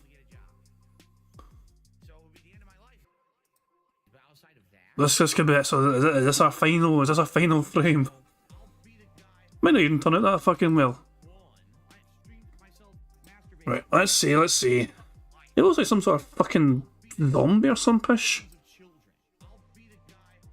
The fuck is wrong with him, man? What in the hell is wrong with his face? His alien ass fucking face. Jesus Christ. That is... Holy fuck. That might be the most horrendous picture I have ever taken of Phil for a thumbnail. I don't think I've ever fucking been more weirded out by a thumbnail picture. This is nasty. This is weird. Like, I'm not... Jesus Christ, Phil. There's something wrong with this person. A character, learning their basics offline, and going online and playing for a couple hours with them. That's really what the meat of the game is. The World Tour mode is nice, but it's really superfluous. What I mean by that is it's an extra mode that's not necessarily meant to be the main focus of the game in any way, shape, or form. So therefore, why make it the focus? You see what I'm saying? Why start that now? I think that what everyone wants to see is me play this game, learn characters, play it online. You know what I'm saying? The World Tour mode plays like Yakuza. And I think I will get to it. I absolutely want to play it. It's a nice mode to have, but I think everyone's enjoying what I'm doing right now and want me to continue doing. That's the feedback I'm getting. In fact, as I've been playing online, some people have been coming and saying, "Do you play World Tour mode yet?" Because some other streamers have tried it, and everyone is saying it's not that good. It's kind of like watching paint dry. Everyone's excited for the competitive nature of the game, right? And we're kind of happy that Phil is doing the online play rather than the World Tour mode. All right. Now here's the thing.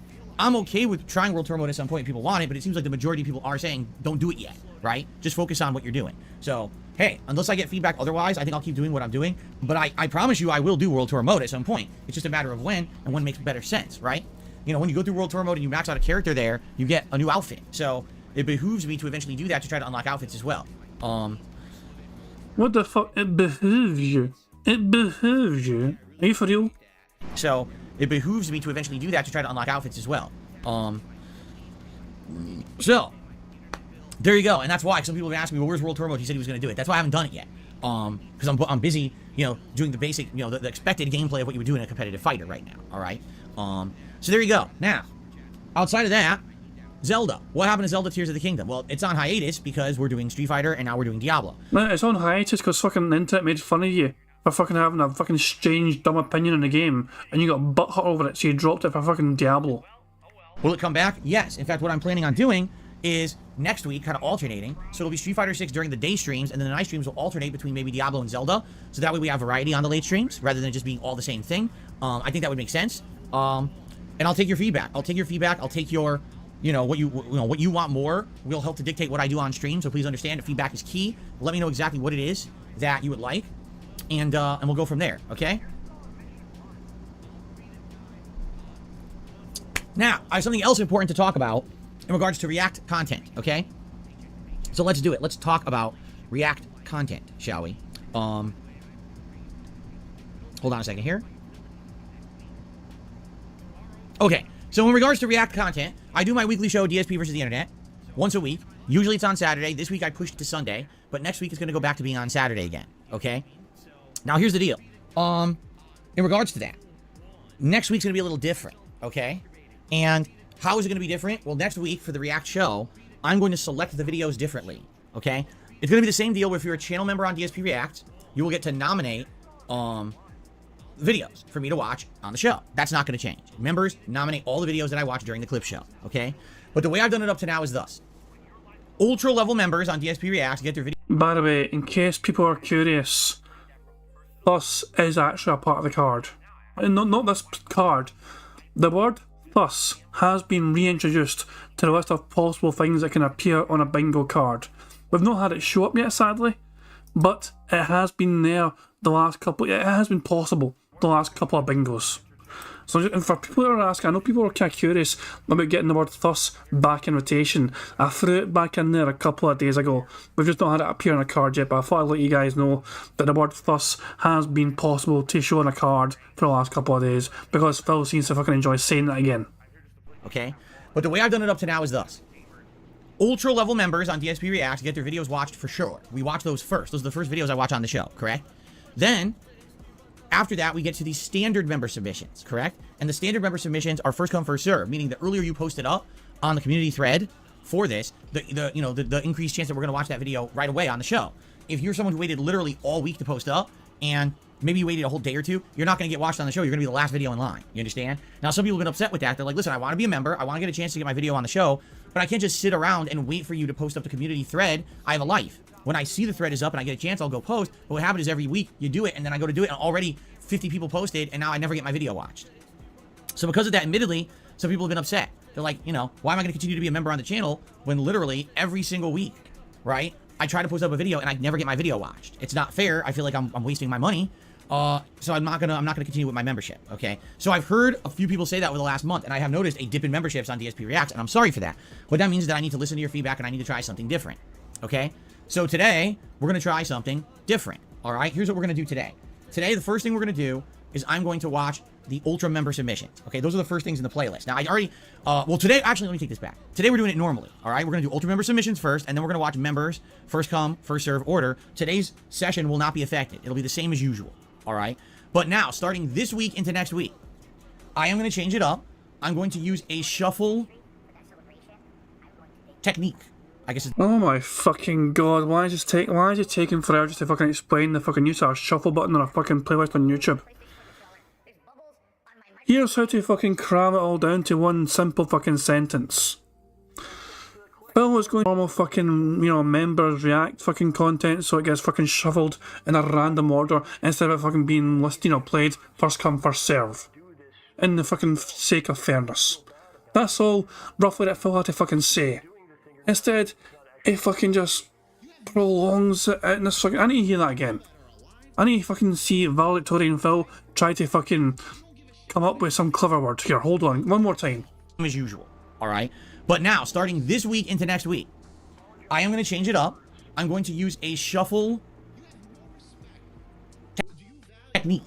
I'm sorry, I wanted to catch that fucking, the frame of deep contemplation. Change it up. I'm going to use a shuffle. Is it here? He's like confused. It's like deer in the headlights. It's like, shit, I need to come up with a word. What word can I use? Style. No, I can't use shuffle style. That doesn't make sense. What else can I use? Thus. No, I can't use thus. It's not robust. What else can I use? Technique. I can use technique. Perfect. Technique. There we go. Problem solved. Holy fuck, Phil. One more time. I'm going to use a shuffle technique. I guess is the best way you can call it. All right. What does that mean? What is a shuffle technique? Okay. A shuffle technique is basically members will submit their videos. I'll put them into a playlist. Okay. Money, yeah, yeah. Money, money. Oh, money, money. Yeah, yeah. Money, money. It's the Black Metroid Super Chat. It says, he's using the shuffle no jutsu technique. Jesus fucking Christ, I'm surprised I didn't fucking just use the truffle shuffle on that fucking shit, man. Jesus, I mean, I'm still in disbelief that he fucking just fucking had a brain fart for trying to fucking explain what the fucking shuffle system on a playlist is on YouTube. One more time, for the sake of just laughing at a little piggy. Do Ultra Member submissions first, and then we're going to watch members first come, first serve order. Today's session will not be affected. It'll be the same as usual, all right? But now, starting this week into next week, I am going to change it up. I'm going to use a shuffle technique, I guess is the best way you can call it, all right? What does that mean? What is a shuffle technique? Okay? A shuffle technique is basically members will submit their videos. I'll put them into a playlist, okay? But then, when I'm going to actually watch that playlist on stream, I'm going to use my app to hit shuffle. It's just going to randomly shuffle all those videos around and play them in a random order. So rather than it be first come, first serve, it's everyone has an equal chance to get their video watched, all right? And it won't matter, you know, when you submit it. You can literally submit at the end of the week, and you have just as much of a chance to get your video watched as someone who submitted 5 minutes after I posted up the community post earlier in the week. You see? I think this is better. I do think that this would be a fairer way for people to get their video watched rather than everyone rushing first come, first serve to post up their stuff. I think the first come, first serve thing worked for a bit, but now this channel, DSP Reacts, has actually existed for about 4 months now. And after 4 months, I think it's time to refine things and make them better. And this is based off of the feedback you guys have been giving me. In addition, that's right, Cheetah Man says it gives an element of surprise. It kind of does, because you never know what video is going to get on there. What's happened is, in previous weeks, basically kind of the same style of video sometimes makes it in there. Why? Because the same people keep rushing to be the first people to post up their videos. So if they're the first person to post up, you're going to see the same style of video every week. Well, instead of that, if you randomize, now it could be completely shuffled around. You may still see similar videos, but they won't necessarily be in the same order. Oh, hold on. Phil apparently said addition. I'm hearing people say Phil said addition. So hold on. There we go. I've ticked off addition. Bad luck isn't bad luck. Didn't you win? Was bad luck one of the people that won a prize recently, and I was waiting to hear back from him? Hold on. I seen Bad Luck's name, and I'm wondering if that was a person who we were looking for, as it was one of the bingo winners. Or was that somebody else? I'm trying to remember all the bingo winners we had from the game giveaway from Thursday or Friday, sorry. And I'm trying to keep an eye out for people, essentially. Fuck me. I'm not sure. Who won the fucking bingo? I don't know, I'm distracting myself massively here. I don't know. Basically, bad luck. If you were one of the people that won on Friday, you would have had a notification by me on YouTube because I responded to your comment on the thread of, it might be, it might not be. I might be misremembering, which I'd feel bad for if it isn't actually you. I'm sorry, but I'm trying to keep track of it. But so we have Phil edition. So we need 2 more. We need 2 more squares ticked off, and that is a full house. Also, apparently you guys have just hit 100 likes on the stream, which means we only need 1 more thing to happen. So we've earned a free space thanks to you guys liking the stream 100 likes, which means I only need Phil to either say by the way, or him doing a wire or T-pose, and that is a full house. So as well as having the free space, you guys have earned the Bubbles animation, which picks up animations so very kindly made for us all to enjoy.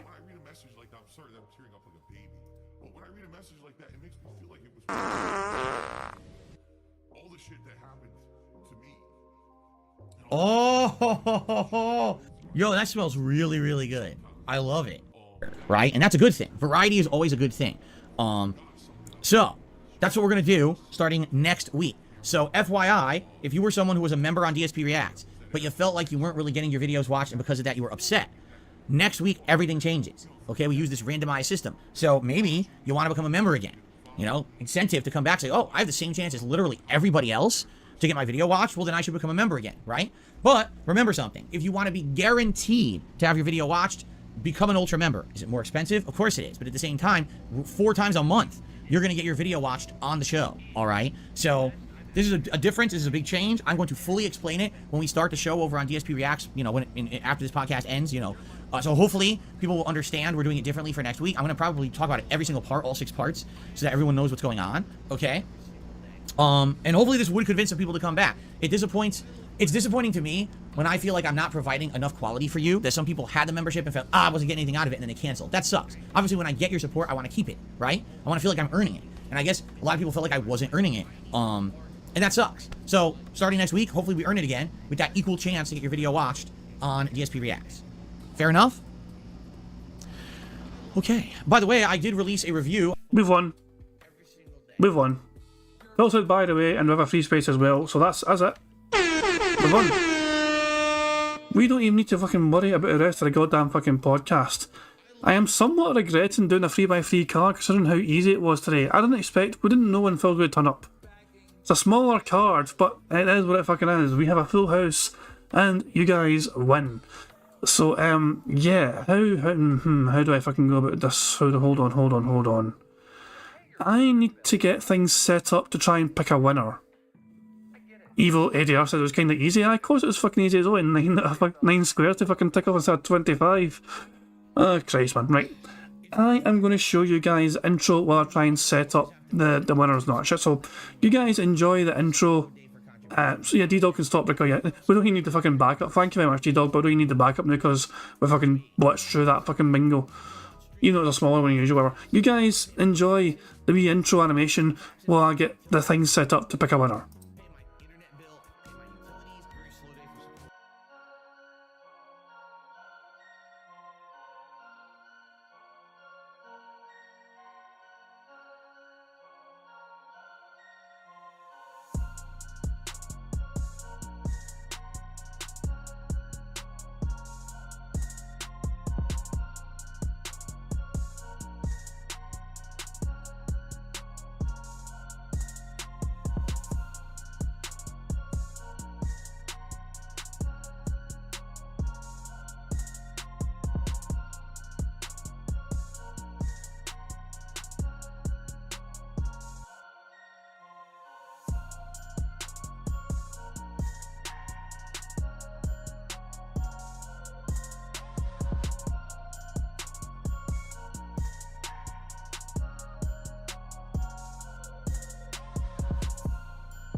Right guys, I have the list of potential winners already to spin on the wheel. Had to add a few more names there, and even I had to remove one as well.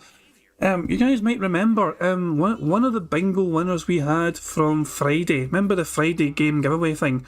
where like, it was going to be Street Fighter 6 was going to give away thanks to Profit, but it ended up having a couple of other people give games to give away. One of the winners was Twice Stan, but he cannot actually. He actually got back in touch with me and told me just give it to somebody else. I'm a bit busy right now, so remove my name from the list, which is fair enough. I mean, hopefully, things are going okay for him, and where they are. But I mean, when they want to come back, they know where to find us, and hopefully, Twice Stan's all right. And it means though, that's what I'm saying. I asked, so the game they could have won was a game that was going to be given away by Eileen in the chat. And I asked them at the start of the bingo, do you just want to spin again, pick someone else? And they said yes. Okay, so we'll be doing that, I guess. And so yeah, we'll spin the wheel. And so first of all, before that though, I'm going to spin the wheel to determine a bingo winner for today. The first spin of the wheel is all about the bingo for today. 50 buckaroos, okay? That's the very first spin. Just to clarify, okay? After that, we're going to, have a second spin, and we'll try and pick a game giveaway winner for this giveaway, okay? First spin though is to determine the bingo winner for today. 50 buckaroos, okay? And as you can see, I'm shuffling the crap out of it. My shuffle shuffle of fucking names on this fucking list of people that can potentially win. Here we fucking go. And we spin now. Good luck, guys. Good fucking luck. And it's going to land on Nan. Is Nan in the chat? Are you there, Nan? If you're there, Nan, you have won 50 buckaroos. Nan is in the chat. Congratulations, Nan. You are the winner of this fucking spinny wheel thing. So, I would ask you please, Nan, to email me at kingjadvcmp@gmail.com. And then we can try and determine how you get your prize sorted, okay? So we'll determine all that behind the scenes, Nan, okay? So congratulations, Nan, for winning the bingo and all that jazz. Okay, I'm going to spin this one more time for a game giveaway.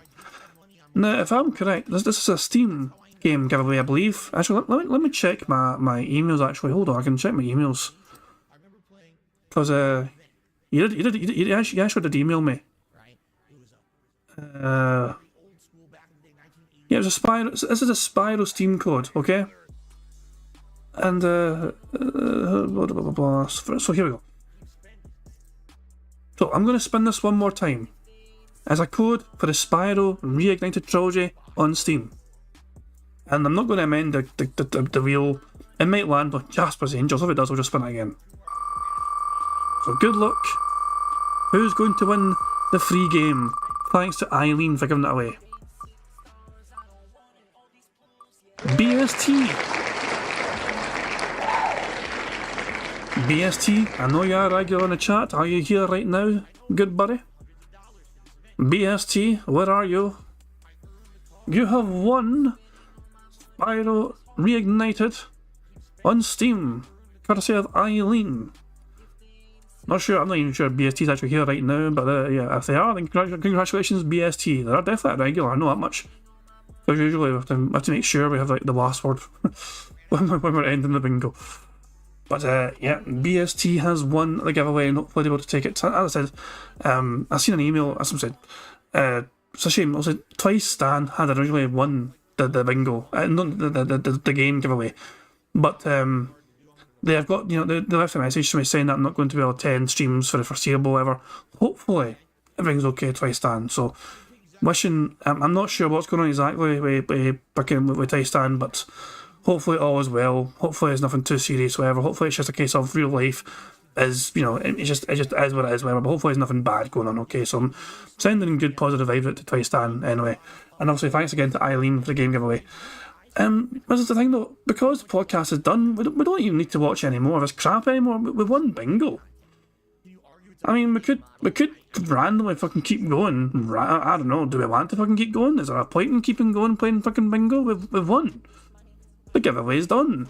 Somebody won. In fact, people fucking won two things. If people, BST won a fucking game and Nan won 50 buckaroos. What more can I give? I mean, we can keep watching, I guess, but, I don't know. Do you want to try and make another card? Hold on. People want to try and make another 3x3 card, hold on. I mean, I could do that. That's quite possible, I could do that. Another random 3x3 card. The problem is, though, that because we're behind now, we might miss out, if that makes sense. Because Phil's going to private the stream very soon. And so, when that happens, we might be behind, and too far behind. I don't know. Fuck it. We'll see. Hold on. No center space. No blah blah blah. 3x3.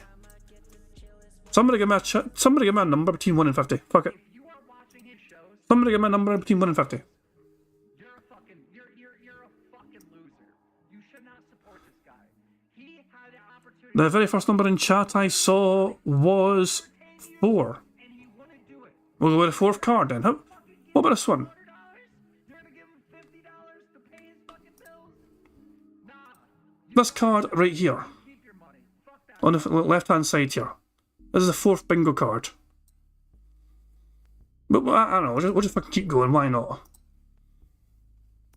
Save it as all one. Fantastic stuff indeed. So, random, impromptu, no real set criteria. I can actually save as first bingo card, and I can actually choose to replace it with the other bingo card. Also, I'm in the wrong fucking month, June. Here we go. Did not expect this to happen, but we have a second bingo card going. And we're still exactly where we fucking left off as well. We're still... Here we fucking go. Phil said by the way, and I just fucking stopped, but we can just crack on with it. Fair enough. Okay. By the way, I did release a review. I don't know how many of you watched it. I reviewed the Street Fighter 2 animated movie on DSP Reacts a couple nights ago. I felt it was pertinent for the release of Street Fighter 6. I hope you'll give the video a look. It's a 29-year-old movie, but it's a great movie. So I hope that you would maybe consider watching it if you like the review of it, okay? All right. Now, there's one other important thing to talk about today. The people want a different card with completely different things on it. This one has a wrong siege mode. So those two of the same things that are on the last card are on this one as well. So do people want to change a card right now before we fucking get too far into this again? We can, I mean, you got the full list still here. We could fucking randomise it and just fucking go for it. Like, if I type in Thus, and do I want a card with Thus in it, which has some unique things on it? So you can't, that's got siege mode, so we can't pick that one. This one has, this one's pretty new. This one has new things on it. No need to change, it's a bonus or whatever. I don't think Phil would say, this is the thing, I don't think Phil would say Thus again though. He said it once, but he doesn't usually repeat the Thuses. The Thuses are special though. I cannot see Phil saying Thus anymore tonight. He's a one and done kind of Thus-sayer. So I don't even think there's any point in picking one with Thus, because we know what Phil's already said Thus earlier on. We'll just stick to what we've got, fuck it. I mean, it's just for fucking fun anyway. Also, let me just update this fucking message here, hold on. Before I fucking get fleeced out of more fucking money. Let me just update this fucking message, put it back to fucking $25. If somehow fucking win this one, and somebody wins $25, fuck it, we'll just crack on. This coming week, there's a bunch of big digital events. So, as soon as I come back from my break, alright, on June 8th, it's Summer Game Fest. Did you guys know this? That Summer Game Fest was literally right around the corner. Now let me take a look at the actual time of it.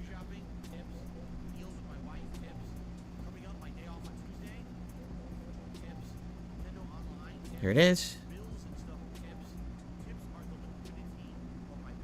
It is Thursday. Okay, 12 p.m. Pacific time. All right.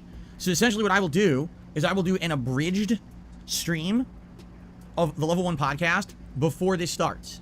All right, an abridged version. It's not going to be a lengthy Level 1 podcast. In fact, likely what it'll be is I'll start around the usual time, but then it'll just be like a 45-minute show. We'll end early, and then we're all going to move over to DSP React, and on the React channel is where I'm going to do the live react to Summer Games Fest. Okay. Now, We don't know how long Summer Games Fest is. What we know is that there's going to be 40 different companies, 40, that are going to be represented at Summer Games Fest, okay? Huge announcements, supposedly, from all these different companies. You know, giant companies, smaller companies. It's kind of a good mix.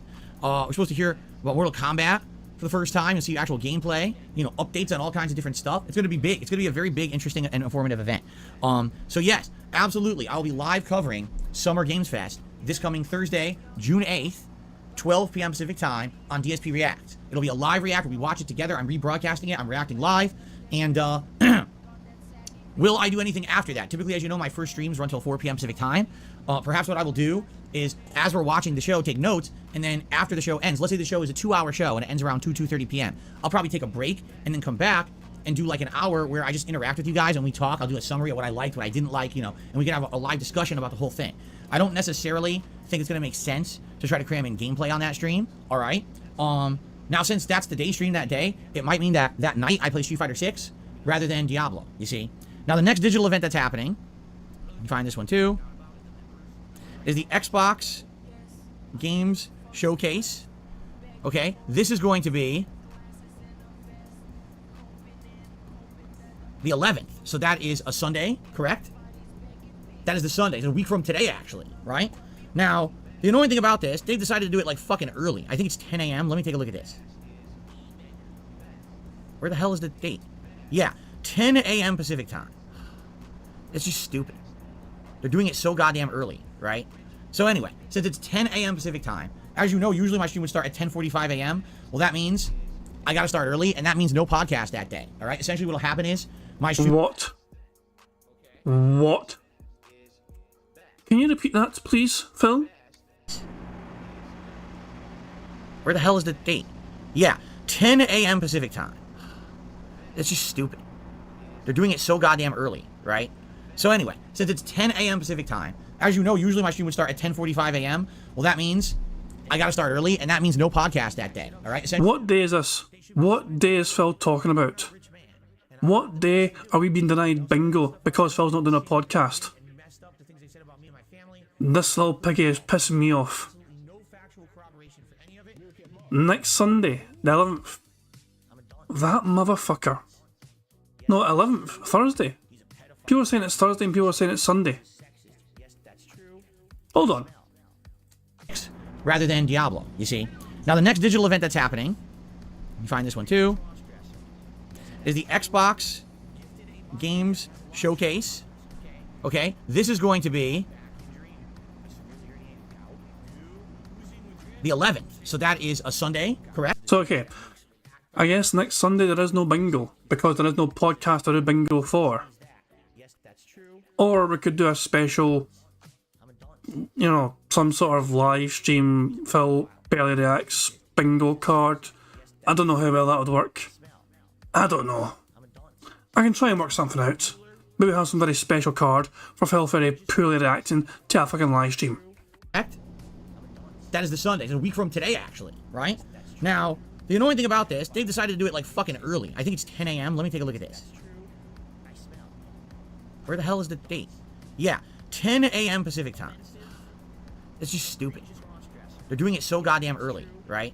So anyway, since it's 10 a.m. Pacific time, as you know, usually my stream would start at 10:45 a.m. Well, that means I gotta start early, and that means no podcast that day, all right? Essentially what'll happen is my stream will probably go live around 9:30 a.m. that day, and then I'll chill with you guys for a little bit, and then we'll just do the live react. Here's the thing, this Xbox Game Showcase is interesting because not only is it going to focus on games that are exclusively, you know, under the Xbox umbrella, but then supposedly it's going to have a giant expose on Starfield.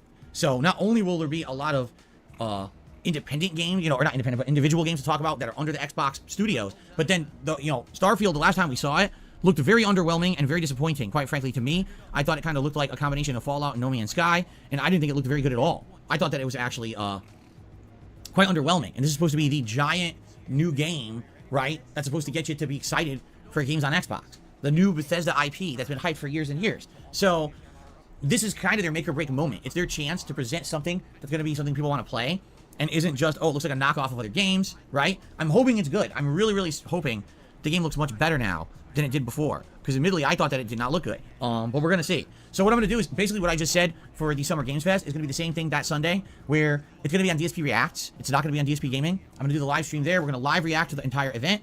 All right. And then after the fact, likely we'll have like a decompression, recap, reactions session where I'll talk about everything we saw and what I liked and what I didn't like. Now, here's the thing. If it really does start at 10 a.m., all right, and let's say it runs, I don't know, 2 hours. Let's say they do an hour where they talk about Xbox games and there's a whole, or maybe an hour and a half about Xbox games and 30 minutes on Starfield, right? So let's say it stops around 12 to 1 p.m. Then likely what I would do is, again, take a break, come back, and what I might do, I might actually do a formal level 1 podcast, but the entire podcast would be talking about the Xbox event, okay? I don't know. Or you know, because I was thinking, if I do a podcast, what's it going to be about? But then again, maybe I should just skip the podcast for that day. It seems to me like these events are going to kind of throw a monkey wrench into my schedule. That my schedule for these days is not going to be normal. You know what I'm saying? I don't know how it could be. So that's what I'm thinking. Anyway, so Thursday, you know, my stream will start the normal time, having a bridge level 1 podcast. Then we'll jump over to DSP Reacts to react live to Summer Games Fest. Okay, and then the late stream will probably be Street Fighter 6. Friday will probably be Street Fighter 6 during the day, and maybe Diablo 4 at night. Saturday will be DSP versus the internet, and maybe we'll bring back Zelda for a late night stream on Saturday. Sunday will be a live react very early, 10 a.m. to the Xbox event, and then the Starfield event, and then I'll do a recap reactions, depending on how much time that takes. Maybe we'll have extra time, and I'll be able to actually play some Street Fighter. Maybe what I'll do is I'll do a session of Street Fighter 6, where I just pick the characters I've already used, and I just kind of alternate between them for different matches. We could do that. That'd be variety, right? Then Sunday night, probably, maybe more Diablo. And then Monday, Tuesday next week will be back to normal, where maybe the daytime streams will be Street Fighter 6, and the night streams will either be Diablo or Zelda. Okay? So yes, this coming week is going to be very weird and very different, because it's going to have this variety content of reacting. So the good news is there'll be more React content this week. The bad news is, yes, there's going to be reduced gameplay, but it kind of needs to happen, because all these digital events are happening. Yes, I know you guys want me to react and want my opinions on them, and so I'm going to do what you want. I'm going to give you what you want, what you're asking for. Okay? Fair enough? Okay. That's the schedule for the week. You know, outside of that, there's other stuff going on. As you know, we'll be planning a long-form event in early July. We'll talk about that as we get closer to it. And thank you. This weekend so far has been very, very supportive. I really appreciate everyone who's been supporting all my content. You know, I hope we can keep that pattern up, because it's been really great. I hope that people remember. I guess I should bring it up now, because now it's been half an hour. I have a new tips link. The link has been updated. All right? So please use the new... Hold the fuck on. I guess I should let people know, because it's been half an hour. 30 minutes in between fucking reminding his fucking deadheads there's a brand new fucking tips link. Holy shit, Phil. Every 30 minutes you're gonna fucking remind people. Every 30 minutes on a fucking dot. You're gonna set an alarm. Remind the morons about the new tips link. Okay. Closer to it.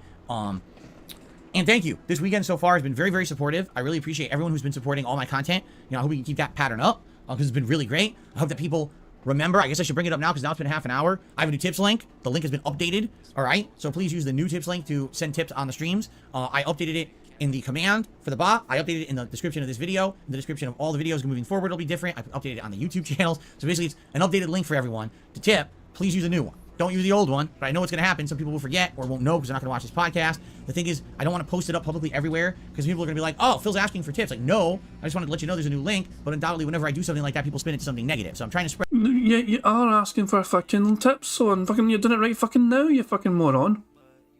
Jesus fucking Christ. But is this how much that the fucking detractors live rent-free in Phil's head?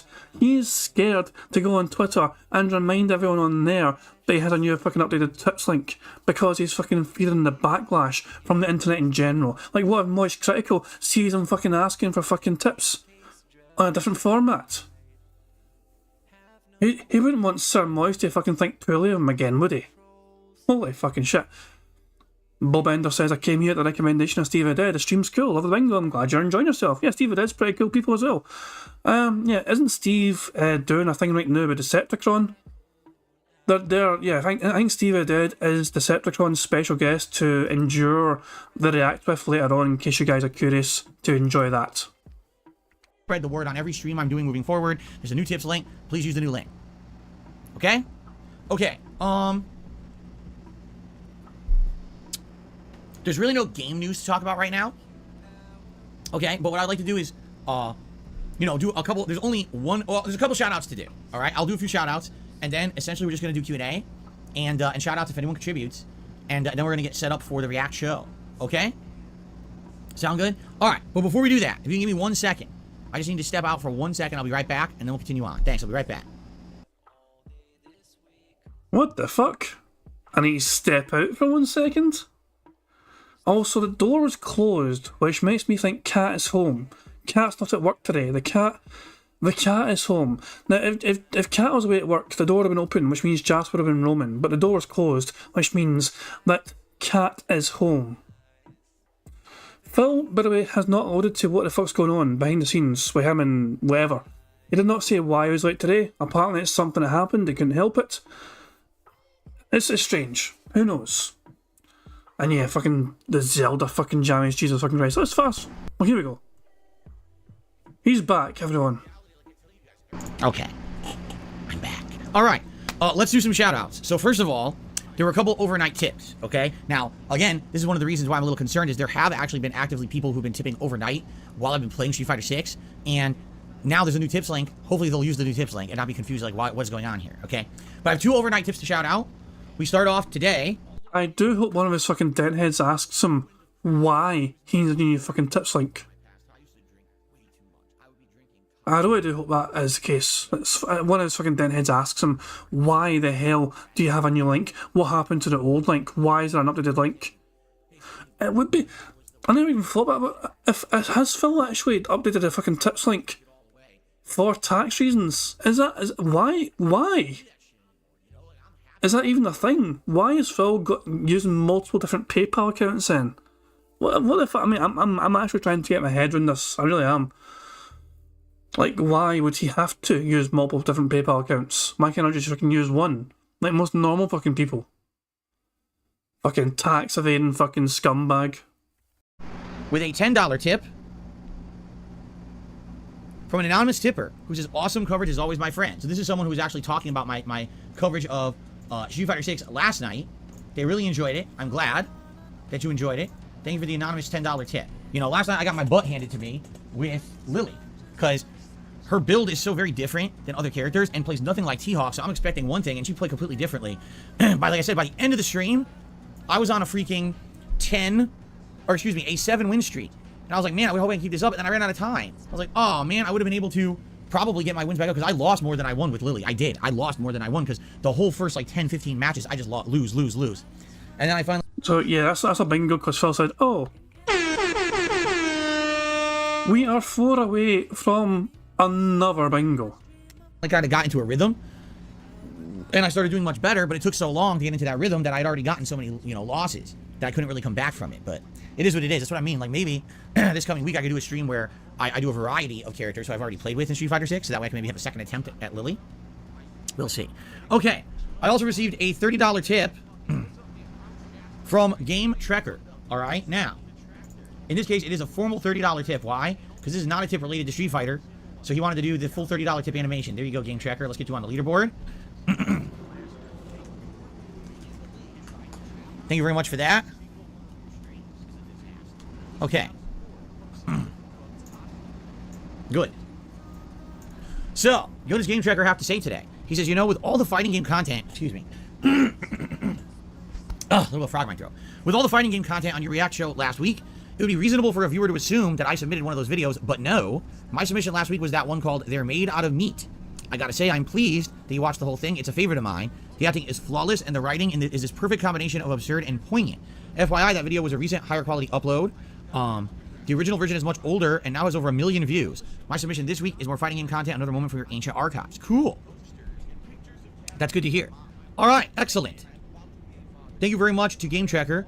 I do like variety on my React show, and definitely that was variety, right? Like, that was something not expected.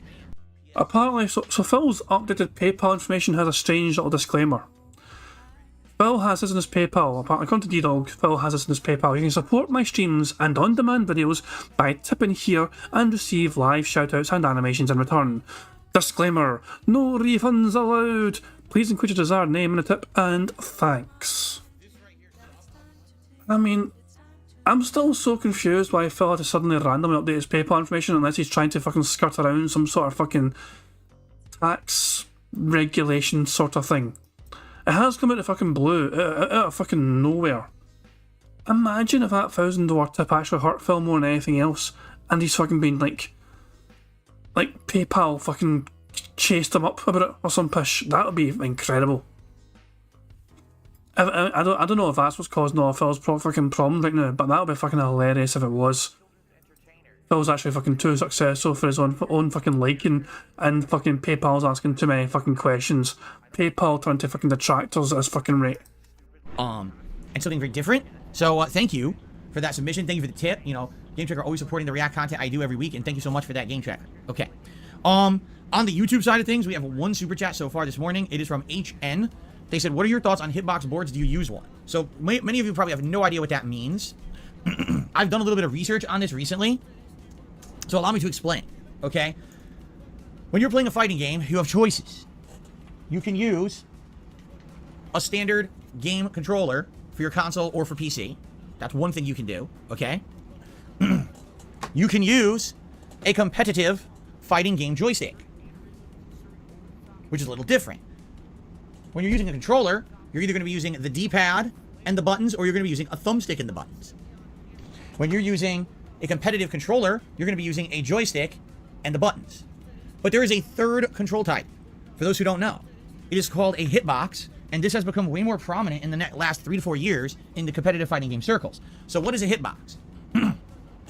Okay, so imagine this, but instead of a joystick and buttons, you have 2 sets of buttons. Huh? What do you mean by that, Phil? Well, imagine that you could do all the inputs of a joystick with 4 buttons. That's essentially what a hitbox is, okay? So you have your 6 attack buttons, but you also have like 4 buttons here that you can then use your hand to press and move your character around. Well, how does that work? Well, 1 button is up, 1 button is down, 1 button is left, and 1 button is right. Okay? So you might say, well, why would you want to do that? Why wouldn't you want to use a joystick? Okay? Well, what's been found is that pushing a button typically is a faster reaction and will result in a faster input and a thing happening more quickly in your game than moving a joystick. That actually having the joystick move takes a little bit longer. So just by default, it seems like you'll get faster reactions if you're using this style of controller. But the other thing that a lot of people have really benefited from using a hitbox style controller is something that used to be done with joysticks to some extent, but with a hitbox is even easier. It's basically doing charge moves in a different way. What do I mean by that? What's a charge move? Well, in Street Fighter and other fighting games, there are moves where you'll have to hold one direction. So let's say you're holding backwards for a couple of seconds, maybe 1 or 2 seconds. Then you press forward and a button together, and you'll get a move. So special move like Sonic Boom. That's Sonic Boom. Charge backwards for 2 seconds, forward plus punch, you get a Sonic Boom. Okay?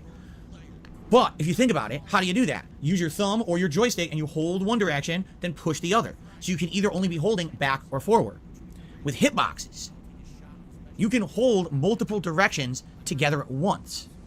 So for example, you can be holding down, back, and forward all at the same time. That's fucking fascinating. I'm going to go 1.5 speed because you're a boring bastard. Don't mind me. Hold down 3 buttons, okay? How would you do that with a joystick? How with this joystick are you going to hold back, down, and forward together? You can't. You can only have the joystick touch one direction at a time. But with a hitbox, you can now hold down multiple directions at once. So what people have found is that essentially, for charged characters, hitbox controllers can be incredibly effective and even give what some would deem an unfair advantage. Because was it intended that you should at all times be holding every direction? No, it wasn't. That was never intended in Street Fighter. It was always assumed when Street Fighter was designed that you were using a joystick-style controller, and you could only hold one direction at a time. But if you're holding more than one direction, think of it this way. What if you're always holding back and down, right? So you do a Sonic Boom, which is back and forward, but you're still holding down. Someone jumps over your Sonic Boom, you instantly do Flash Kick, because you're also charging down at the same time. If you're on a joystick and you go back to forward, you can't be charging down at the same time, but you can be on the hitbox, you see? So essentially, this new hitbox style of using all buttons rather than a joystick has given a huge advantage to people using it. So what ended up happening was there's been new rules that have been kind of like drawn up and used in competitive fighting game circles to say you can only use hitboxes to some extent. And certain games actually have started to institute changes, basically saying, you know, I guess there's rule sets and how much you can or can't use or how it works. Personally, I've never owned a hitbox, nor have I played on one. Would I like it? I don't know. Maybe I would. Maybe it's easier and nicer to hold the buttons and tap them rather than move a joystick. I can tell you this. I played with Balrog. And Balrog in Super Street Fighter 2 Turbo is a character where you have to charge buttons down and then release the buttons to get a special move. So I've done gameplay style like that before. So maybe it wouldn't be that big of a deal for me to adapt to a hitbox controller. At the same time, I don't know if I would like it. I've never tried it. It would definitely feel like a learning curve where you have to kind of adapt to doing it differently. I've literally always had a joystick in my left hand, or in recent times, yes, in some fighting games like Mortal Kombat, I've used the gamepad. In fact, in the 1990s, there were no good home joysticks at all. So when I play games like Street Fighter 2, right here, when I played Street Fighter 2 on my SNES, there was a joystick. I bought it. It was terrible. The joystick was trash, and it controlled horribly. So I ended up just using my standard SNES pad to play this. And back in the day, the SNES pad was pretty sufficient. You could get your special moves, you could get everything, but obviously, you want something better than that for tournament play. And so I've had experience on gamepads before. I prefer to play on a joystick because I grew up in arcades playing these games competitively in arcades. All the way through the first half of the 2000s, these games were played on arcade machines. So that's what I've been used to, and that's why I prefer an arcade-style joystick, but I get the feeling more and more people are going to change. People are going to want to play on pad, and people are going to want to maybe start using a Hitbox-style controller for a little bit of a different control feel, right? So, there you have it. That's it. Now, so what's my overall opinion on hitboxes? I'm not against them, but at the same time, I don't think that someone should have an unfair advantage just because they're using a controller style. You know what I mean? So I guess ultimately it would be dependent on, a tournament itself. If a tournament just says, hey, anything goes, use any controller. Obviously, you're going to have cheaters. You're going to have people who are like mapping things to each button. You know what I mean? Then you can say, well, not everything goes. You can only use certain kinds of controllers within certain confines, certain rule sets. That's kind of where we're at right now. You can use your own controller, but they're limiting the use of things like hitbox controllers and stuff, so you're not getting an unfair advantage, right? So there you go. And, so there you go. And, yeah, we'll see what happens moving forward. But I think that hitbox controllers are interesting. I think people are going to have different takes on hitbox controllers over time, for sure. And we'll have to see, because I really feel like with this, what we're doing right now with Street Fighter 6, right? This is legitimately the first time where we're actually seeing hitbox controllers come to prominence. You understand? So because of that, we don't know what's going to happen. We may have people who are playing competitively pulling off stuff that we never even intended should be in these games. Okay? So I guess we're going to have to see. We're going to have to see what happens moving forward. All right. It looks like a couple tips have come in, and I'd like to shout these out, but hold on a second, because what I think I want to do... Give me a second here. Hold on. I, of course, forgot...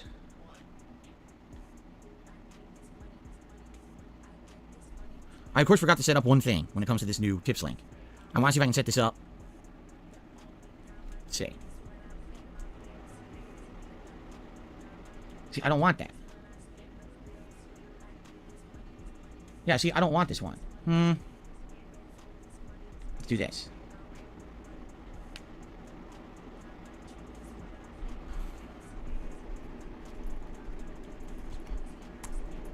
Hold on.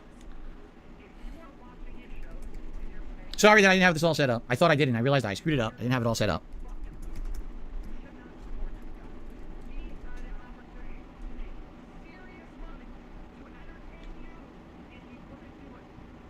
Okay, here we go. Sorry about that.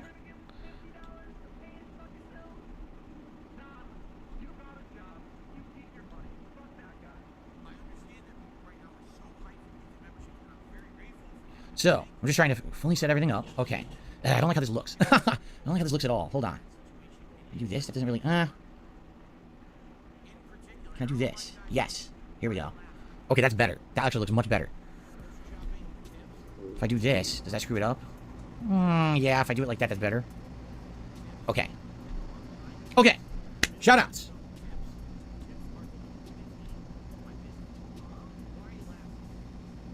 I received an anonymous dollar tip. Someone says, I hope it's not true. Apparently there's a big rumor going around Nintendo will not be doing any kind of a Nintendo Direct in June. They've stayed completely quiet on the subject. You may be right. I'm not sure, actually. Well, you're right. I don't think we've had any official word at all from Nintendo in regards to a big event. And that's weird, for sure, because typically Nintendo does have big events. Pretty much every, June, along with every other major company, correct? And so, yeah, it is a little weird that we're not hearing a peep out of them, right? It is kind of weird. I don't know if there's a reason for that. Maybe they just don't have anything to talk about. You would hope they have something to talk about, right? You would hope that there's something of interest that they would want to convey to the gamer audience. But it's weird because if there were E3, typically this would be when Nintendo would put out an event. But I guess there's no E3, so maybe I don't know. I would like Nintendo to come out and say, hey, here's a bunch of new games and things to announce. If they have nothing to announce, maybe they just got nothing going for this year. I don't know what else to say. Zelda was their big one, right? I know we have Pikmin 4 over the summer coming out, right? so there you go. I received another dollar tip. And it's basically a troll. Didn't you once call React content the lowest form of content? What I said was that typical React content, which I deemed was basically watching someone else's content, whether it was a live broadcast of a game show, whether it was someone else's video or whatever, literally just watching it back and making funny faces and every once in a while kind of chiming in. I did feel like that was a low form of content. Absolutely, I did. All right. This is not a troll comment. This is literally just fucking someone saying exactly what Phil fucking said back in the fucking day.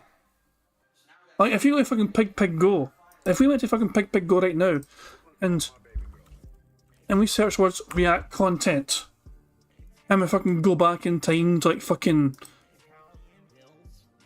what Phil fucking said. Impromptu Q&As talking about fucking React content. What's he fucking saying here? What's the shit here? What's Phil's thoughts on React content back in like fucking back in the fucking day here? We're now doing all React content, and we're quitting doing gameplay. That's, you know, that's what I said is I don't want to do React content that often.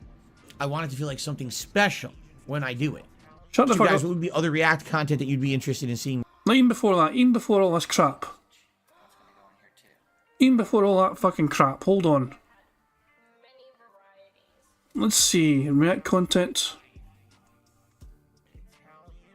Is there nothing before 2022? What the fuck? Pig Go has nothing before 2022 for React content. Here we go, what's it saying here? Hold on. I feel that React content is some of the worst on the internet. It's ruining content creation because it's an easy paycheck for someone who disrespects you, and you just asked me to make some of that content. There's a good clip. It's not fucking aged well whatsoever. Holy shit. I want to watch that one more time. I feel that React content is some of the worst on the internet. It's ruining content creation because it's an easy paycheck for someone who disrespects you, and you just asked me to make some of that content. Fantastic. So Phil has obviously fucking shit-talked React content so many fucking times back in the fucking day. So this comment here is not necessarily a fucking troll comment. This is literally just someone taking Phil's own words and fucking throwing them right back at him, saying, I thought you said this shit was bad. And Phil thinks, this guy's an nasty fucking troll because he's using my words against me. Fuck off, you fucking dick. And every once in a while kind of, chiming in, I did feel like that was a low form of content. Absolutely I did. All right? Now, you guys over the years broke me down and said, Phil, we want you to do React content. Understand, this is something that everyone does. This is something that we feel has added value for you and your business, and we want you to have this content. Do you understand? We like it. And I said, well, if I'm going to do it, I'm going to do it different than everyone else. I'm not just going to press play on someone's video. I'm not just going to press play on a trailer and go, and make silly faces and scream. Oh my God, it's a Dragon Ball trailer. Oh! And all it is showing Goku just posing like this going, ha. It's like, and you're screaming, oh! You're overacting to basically get a reaction, right? I don't do that crap, and you guys know that. When you watch my React content, it's very different. I want to make sure that whatever content I'm putting out has some kind of meaning behind it. And when I've been watching documentaries, and the fact that I'm adding so much supplemental information, when I'm watching these documentaries, I'm giving you my take, I'm giving you stuff from my perspective, my experience as a YouTuber, when we're watching a YouTuber, documentary and stuff like that. When we're watching these game events, doing my best again to try to add my perspective or whatever. It's not just me making silly faces. And it's funny is I'll watch a documentary that's 90 minutes long and it takes us 4 hours to get through. And people are like, I don't understand, when someone else did a live react, it took them 2 hours to get through. Why does it take you 4 hours? Because I actually add content. It's not just me essentially rebroadcasting someone else's content and making a buck on it. It's me actually adding so much content that it would be considered a full transformative work. And we have a bingo by the way, because Phil done siege mode again. We are 3 away from another fucking full house. Not only that, we are fucking 1 burp away from a free space. Different content, do you understand? That's what I want to do. When we're doing DSP versus the internet every week, I want to make sure that I'm putting out content that is different enough that it feels unique, and it's not just me watching someone else's stuff. All right? Now, that's different than the React content that I was criticizing. The React content that I criticized in the past was literally people overacting or just making silly faces and dumb one-liner comments during a React thing they were doing. It is true that on a day when someone doesn't want to really put out meaningful or thoughtful content, they'll do a React. They'll just, I'm doing a React stream today, guys. What do you want me to react to today? And then they'll just take a bunch of suggestions, click on it. All right, let's just watch it. We watch it and you talk over. Okay, great. Oh, by the way, thanks for all these donations and things you just sent me, right? For what? You talked over someone's video? That's stupid.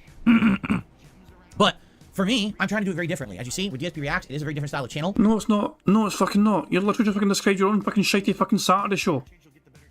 Holy fuck, Phil. This description perfectly fucking matches your own fucking Saturday show. It's not just me doing that. There's other content on that channel. Tier maker rankings. We've got video reviews of stuff. And, the weekly show. And then also live reacting to other events as well. So all of that, I'm trying to do totally differently. And some people, outright, have said it's so different, they don't like it. Fair enough. If you don't like my style of reacting, you don't have to watch it. But understand that's why I do things differently. I want to feel like I'm giving you something worth your time, and it's not just biting off of someone else's work. It's something that's transformative enough that feels like it's a show based on me actually putting in effort. You understand? I'm not just going to sit here and make money off the backs of others. I don't want that, okay? So, I do still feel that there are content creators out there that make bottom-of-the-barrel content when it comes to this. What they do, sadly, is they put in the minimum effort and they basically just talk over other people's stuff. And that's not what I'm about at all. All right. I want to have meaningful content and I want to, excuse me, put out stuff that people enjoy. That's not just fluff. So I hope you understand that's why it's a little different. A lot of people complain, you pause too much, you add too much. Well, that's me. That's my style of reacting. If you don't like it, hey, I can only be me and do stuff my way. You know what I'm saying? So I hope you guys understand that. Okay, continuing on. I received a $1.25 tip from Pocket Nibbles. How is 10 a.m. super early for a game showcase? Well, it's early for me. I'm not saying it's super early for the world. I'm saying it's early for me. You understand that my normal streams start at 10:45 a.m. I want to point out that when Phil was on Side Scrollers, he claimed that his usual fucking day is him getting up between 8 or 9 a.m. He claimed his usual day starts with him getting up around 8 or 9 a.m. So for him to start work at 10 a.m. apparently is a fucking, there's like a whole like holy fucking shit mindfuck for him. Nah, Phil, you do not wake up at 8 a.m. or 9 a.m. No one fucking believes that. We do a podcast for like an hour, hour and a half. Then we do gameplay for, 3 more hours after that. So, yeah, having to start my broadcast earlier than 10 a.m. is very early for me. I'll have to change my whole schedule. I'll have to change my sleep schedule and everything for that day. But I'm willing to do it because I know the Xbox event is a big one that everyone's interested in. I'm interested in it. It's going to be notable. It's going to be basically the history, or excuse me, a preview of what we're going to get to see from Microsoft. We all want to see what Microsoft has to offer, right? So that's why I'm willing to do it. But I'm not saying that 10 a.m. is super early. You're ridiculous. I mean, I used to have office jobs where I had to get up at 6, 5 a.m. And then I had to get up, get ready for work, get breakfast, drive to work on the highway for an hour every day to get there, just to be there for like 9:30 a.m. and work my 8-hour shift and then come home. I've been through that grind. No, 10 a.m. is not early. It's early for me because my schedule is different. It's a silly thing to say. Okay, shout out to Cyber Skelly, who became a channel member. Thank you very much to Cyber Skelly for... What do you mean it's a silly thing to fucking say? You're the one that fucking said it. Get ready for work, get breakfast, drive to work on the highway for an hour every day to get there, just to be there for like 9:30 a.m. and work my 8-hour shift and then come home. I've been through that grind. No, 10 a.m. is not early. It's early for me because my schedule is different. It's a silly thing to say. Okay, shout out to Cyber Skelly, who became a channel member. Thank you very much to Cyber Skelly for the membership. I appreciate that very much. Okay, I think that covers everything. Am I going crazy here? Or did Phil completely forget to add that tip to the fucking goal? Like, that was a $25 tip, I think, that somebody gave him there. Like, listen to it again. I do still feel that there are content creators out there. I want to say that's why it's a little different. A lot of people complain, you know what I'm saying? So I hope you guys understand that. Wait for it here, it's going up here, right? So, I could have sworn Phil said this was a $25 tip. Okay, continuing on. I received a $1.25 tip. Oh, a $1.25 tip. Alright, I was fucking confused as hell. I thought it was $1. I thought it was a $25 tip, that fucking was. But, nah, okay, my bad. It wasn't a fucking $25 tip. Okay, it was only $1, basically. Silly thing to say. Okay, shout out to Cyber Skelly, who became a channel member. Thank you very much to Cyber Skelly for the membership. I appreciate that very much.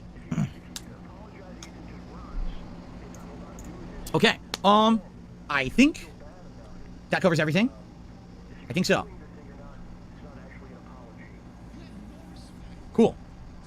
So, we have a little bit of extra time. If anyone wants to throw questions at me, I'll do a little bit of Q&A before we get set up for the React show for the week. Like I said, this is a shorter podcast today because I did start late. Derek says, what about using a random number generator for DSP versus the internet? I mean, in order to do that, Derek, I would have to have a way to number each post, which YouTube does not do with its comment system, so that's not going to work. JDTV says, hey, I'm not able to be here as much as I could. I'm getting addicted to Diablo 4. It's an amazing game. Plays a rogue or sorcerer. There you go. I'm glad to hear you're enjoying the game, JD. Come by when you can. You can always watch on demand. Thanks for stopping by today. Okay. Flabo Papo. So I don't mean to cross a line, but everyone is now worried that there are issues you're dealing with off-stream that are health-related. Without going into details, can you put our minds at ease? Yeah, I'm not dying. It's that simple. Have there been health problems involving me and my family? Yes, there have been health problems, on and off. And there's been situations where it's affected my work because of it, okay? No one is dying. You don't have to worry about that, okay? So there you go. No worries. That's the best I can tell you. No one is sick and dying on their deathbed or anything like that, all right? But, yeah, it's annoying when real-life stuff crawls into the business-related stuff. I hate that. I told you, the last 5-6 years, my ultimate goal has been to separate...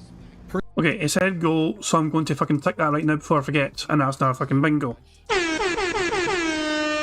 This has been an excellently fucking... This question has been a great fucking question for Phil. Because it was fucking phrased in a way. Also, they're trying to fucking get more information out of Phil, but they fucking put it forward in a way which showed genuine concern. But also, they're trying to probe as much information out of Phil as possible without trying to come across as a nosy bastard. And because of that, Phil seems to have fucking alluded to the fact that Cat has health problems. What does the sugar do in the That is the impression, as soon as Phil fucking mentioned that, that's the impression I'm getting here. I'll rewind it for you guys as well, but to me it comes across as Kat is having a lot of health problems right now for whatever fucking reason, and it's impacting Phil to the point where he's actually having to fucking take some time off sometimes to deal with that shit. So that's the impression I'm getting anyway, just from what Phil fucking said there. Let's hear that again one more time. Flabo Papo. So I don't mean to cross the line, but everyone is now worried that there are issues you're dealing with off-stream that are health-related. Without going into details, can you put our minds at ease? Yeah, I'm not dying. It's that simple.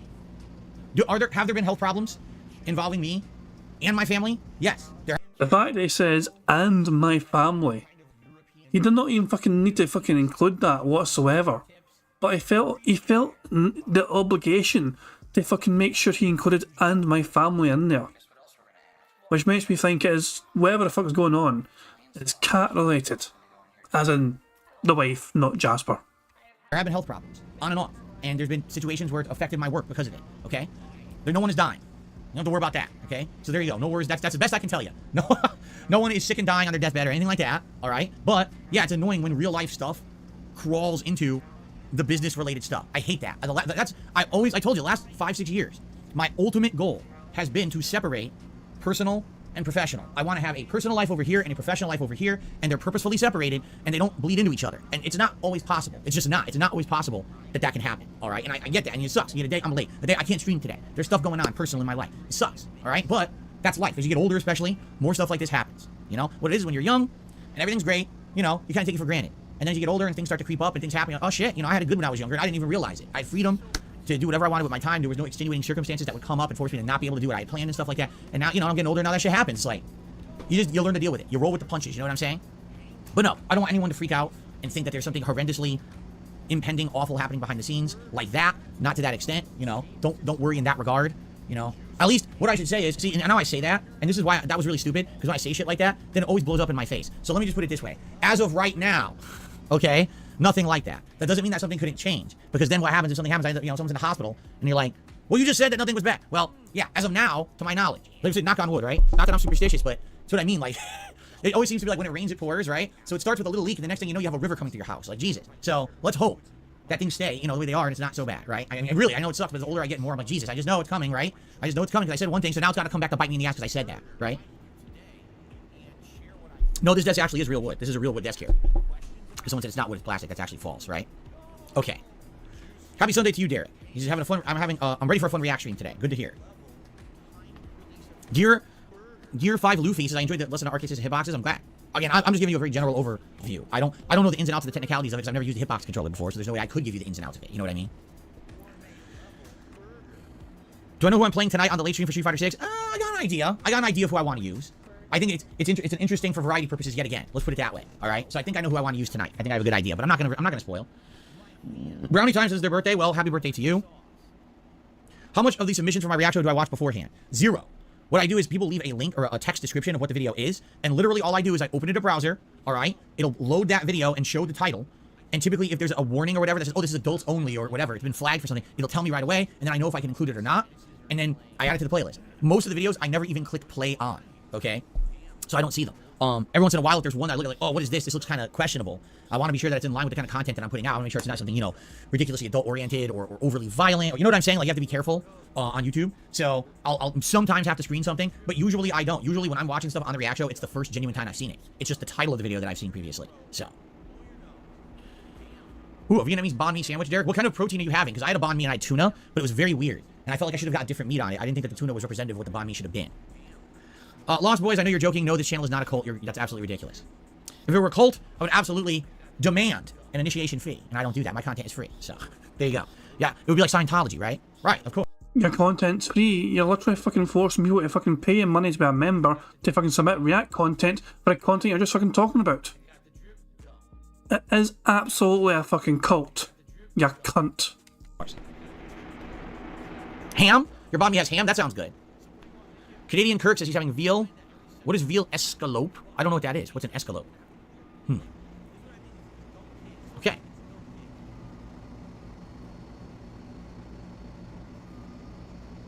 Don't call Scientology a cult. It's a beef you can't win. Listen, We all have different takes on it. People have made fun of Scientology endlessly. All right. I don't. In truth, did I ever do major research on Scientology? No. I did watch a documentary on it once that was pretty scary. But it is what it is. You know, I'm not educated. You watch a fucking documentary, now you fucking watch a South Park episode about fucking Scientology. You fucking dick. On Scientology, it was just a joke. Don't take it seriously. Okay. How do I eat seafood? Not that often. My wife makes gumbo and has shrimp in it. But outside of that, at home, I don't think that we do anything else that contains fish. Mostly chicken, usually. Every once in a while, beef, but mostly chicken. Eating out as well. Don't eat seafood that often.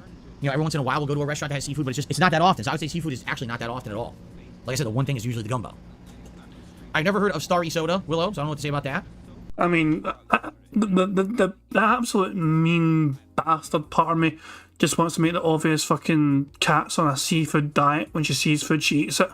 It feels very bottom of the barrel to make a cat joke, but I just can't help myself. I am an arsehole. I have to say these cat jokes. I don't even know what MK Ultra is, Casanova, so I can't say anything about it. Who's my favorite character in Street Fighter 6 so far? Out of the ones I played? Oh, man. You know, honestly, I'll probably go with Blanca, because Blanca is one of the characters, again, one of my favorites of all time. He's the oddball character. He was actually the first character I ever picked competitively in Street Fighter 2. He was the character I used at first, before I started trying other styles of character. And he was actually my first character that I used in Street Fighter 4, which is why I got the shirt. A fan made it for me because he was my starter character in Street Fighter 4, my first main. I like the mix-ups and things he can do. I like tricking people into, you know, a roll and a throw, or, you know, do a tick into a command throw. I actually found that he apparently has even better juggles than I thought. Like, the juggle I was using was standing roundhouse. It would hit them out of the air, anti-air, and then do a Blanca ball when they're landing. Apparently, you could do standing roundhouse, dash forward, the overdrive move, which is the backflip ball. So he'll backflip, and the backflip will hit them out of the air for a juggle. Then he'll do the ball, and the ball will hit them as well. And if the ball hits them, then you can cancel into the level 3 super, which is insane. If you have a level 3 super, you're just doing one anti-air, and you can do like 50% damage. That's ridiculous. And I saw someone doing that online. I was like, oh shit. Like, that's a tactic that I absolutely want to start using when I pick him again. So I feel like Blanca is improved. I don't know if Blanca's going to be a tournament-worthy character, but I feel like he's a cool character with a lot of mix-ups. I like that about him. So I would say probably, yeah, out of the 4 I've used, probably Blanca is my favorite so far.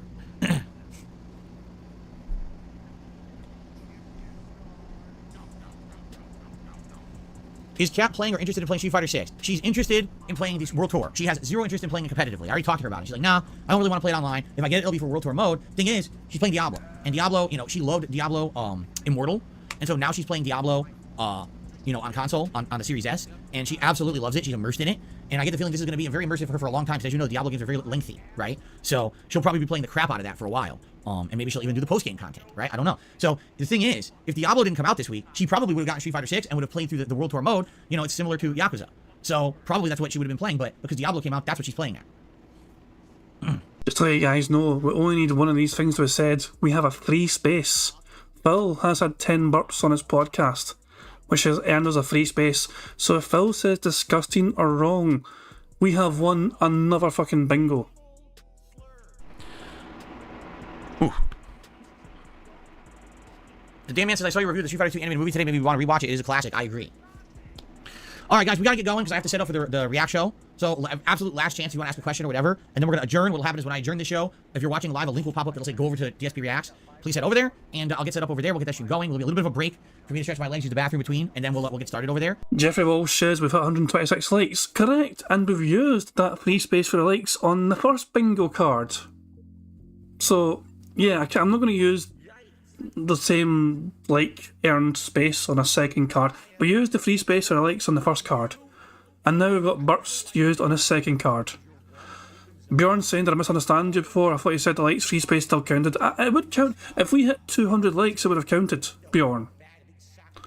Basically, that we can double up essentially. If we had another 100 likes, it would have counted again. That's what I thought you meant when you asked about it. So, I'm sorry if I wasn't clear about that, you know. But yeah, we have one free space though because we've earned the free space because of the burps. So we can use it on this card, which means we only need one of these things to happen. Okay. One final thing that I will say. Thank you for a great podcast, and for those who tipped this morning, thank you. Remember, we have a new tips link, and please use the new one. I'm gonna have to keep saying this, I know, because again, it takes a while for people to all get the information. So I'll probably have to mention it a bit today as well over on the. I just fucking love how he's aware of how fucking slow and stupid his fucking dent-headed audience is. Just look at him fucking, you know, admit the fact. He admits defeat, and he knows how fucking slow and thick his audience are here. For a great podcast, and for those who tipped this morning, thank you. Remember, we have a new tips link, And please use the new one. I'm gonna have to keep saying this, I know, because again, it takes a while for people to all get the information. So I'll probably have to mention it a bit today as well over on the React channel. New tips link. Please use the new tips link if you're gonna support the streams. Thank you so very much for that. Okay, guys, that's it. Let's end the show. Thank you for watching, and I hope that you've enjoyed the Street Fighter content over the course of this week so far. I love Street Fighter 6. I can't wait for more later tonight on the late stream. But in the meantime, I'm also excited to jump back to the React stuff. Thank you all for your support, and I will see you next time. Okay, so guys, let's get set up here, shall we? Let's see here. So the good news is I have almost everything already ready to go. The only thing I need to do is do the logo and the webcam, and then I just gotta change the links and everything. Here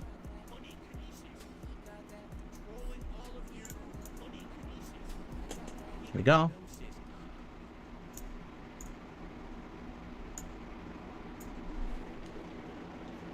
And where's the DSP React logo?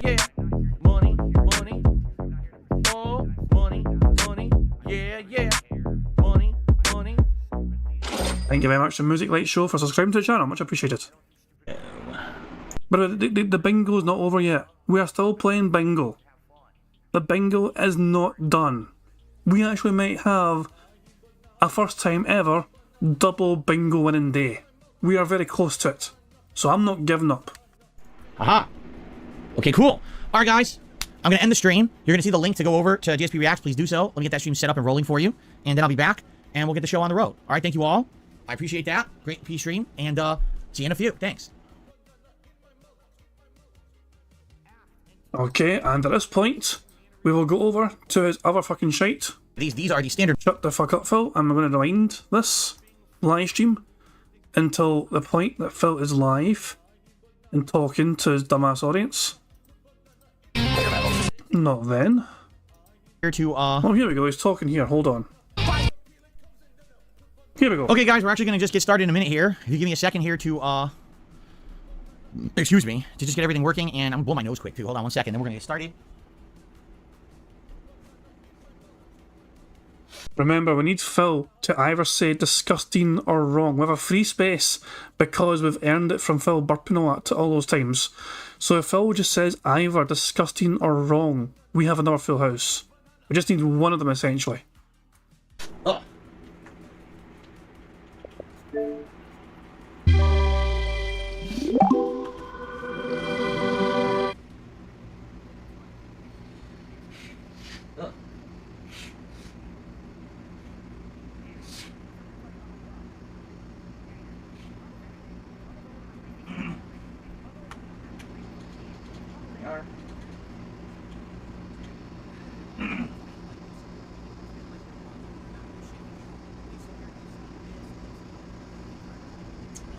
Okay, got the playlist up here, blew my nose. I just gotta get the headphones working. Well, the neck phones, I guess I should say, and then we can get started.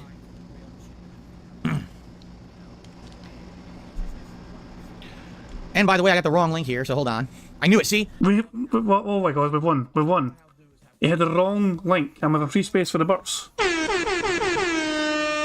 I am a broke bastard, but we've won another fucking bingo, which means one of you guys can fucking win again. I cannot fucking believe we fucking managed to get fucking 2 winners on one fucking bingo stream. Admittedly, they were smaller cards, they were 3x3 cards, but all the fucking same, what the absolute fuck.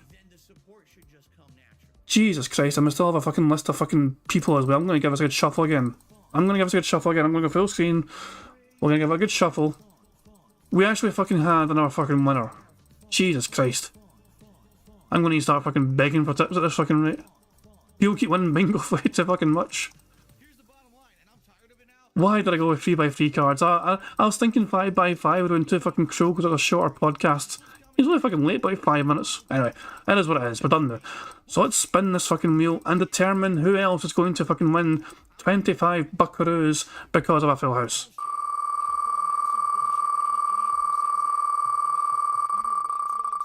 It'd be funny if it lands on Pix Animations because he asked for me to remove him. Tomio has won! You want to know the funny thing there? The very funny thing? It almost landed on Mr. Differently Abled again. It was one away from landing on Mr. Differently Abled again. That motherfucker has this game rigged. I don't know how, but it almost hit that fucker again. but I actually landed on Tomion, so congratulations, Tomion. You actually fucking beat the fucking system. You fucking managed to fucking get around definitely Abel's fucking cheating shenanigans, and you fucking won the game yourself. Congratulations, Tomion, for winning this bingo draw. So yeah, just same rules as usual. Just get in touch with me. Either if you have me in Discord, talk to me in Discord. Otherwise, email me. kindjadvcmp@gmail.com, and we'll discuss how to get your prize sorted for you. Right, I am going to end bingo before I fucking have to sell a kidney to fucking keep funding people to win fucking prizes. You guys have been a great audience, so and thank you very much for being here. I do hope you enjoyed the bingos, and you know, I hope you had a good time.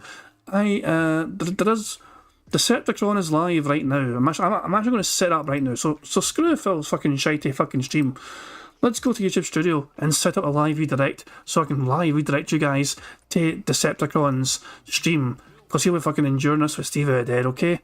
So let's do a live impromptu on the spot live redirect so you guys can show some support for Decepticon and Steve Dead as they try to endure Phil's garbage antics. But I'm going to wrap things up there, guys. Thank you very much once again for being here. Hope you enjoyed yourselves. I'll be back tomorrow for some more DSP Bingo antics. Until then, guys, enjoy the rest of your weekend, how you wish to spend it, and I'll catch you all later. I'm going to end how it always ends, by playing Pixar Animation's Amazing Me video, Notorious P.I.G. contributions. So until tomorrow, I'll catch you all later. Peace out. On September 14th, a pre-authorized payment of $16.51 from PayPal.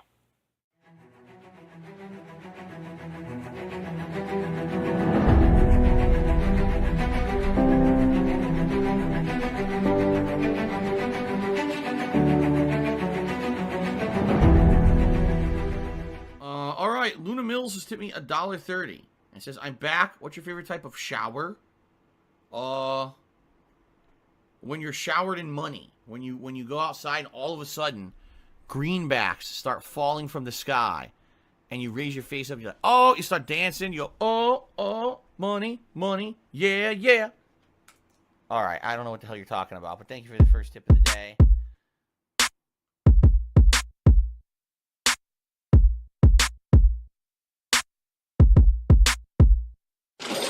Money, money, yeah, yeah.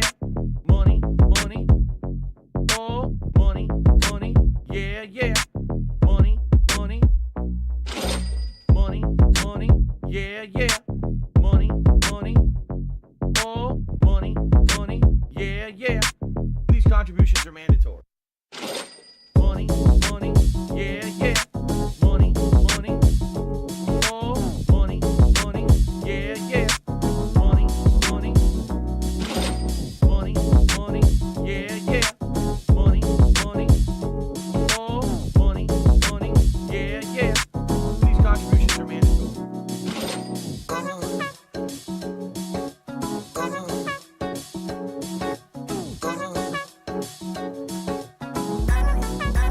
Show me the money.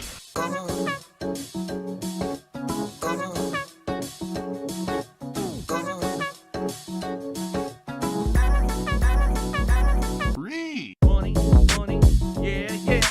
Money, money, oh, money, money, yeah, yeah. Money, money, money, money, yeah, yeah. Money, money, oh, money, money, yeah, yeah. These contributions are mandatory. And it's gone, just gone like that, in an instant.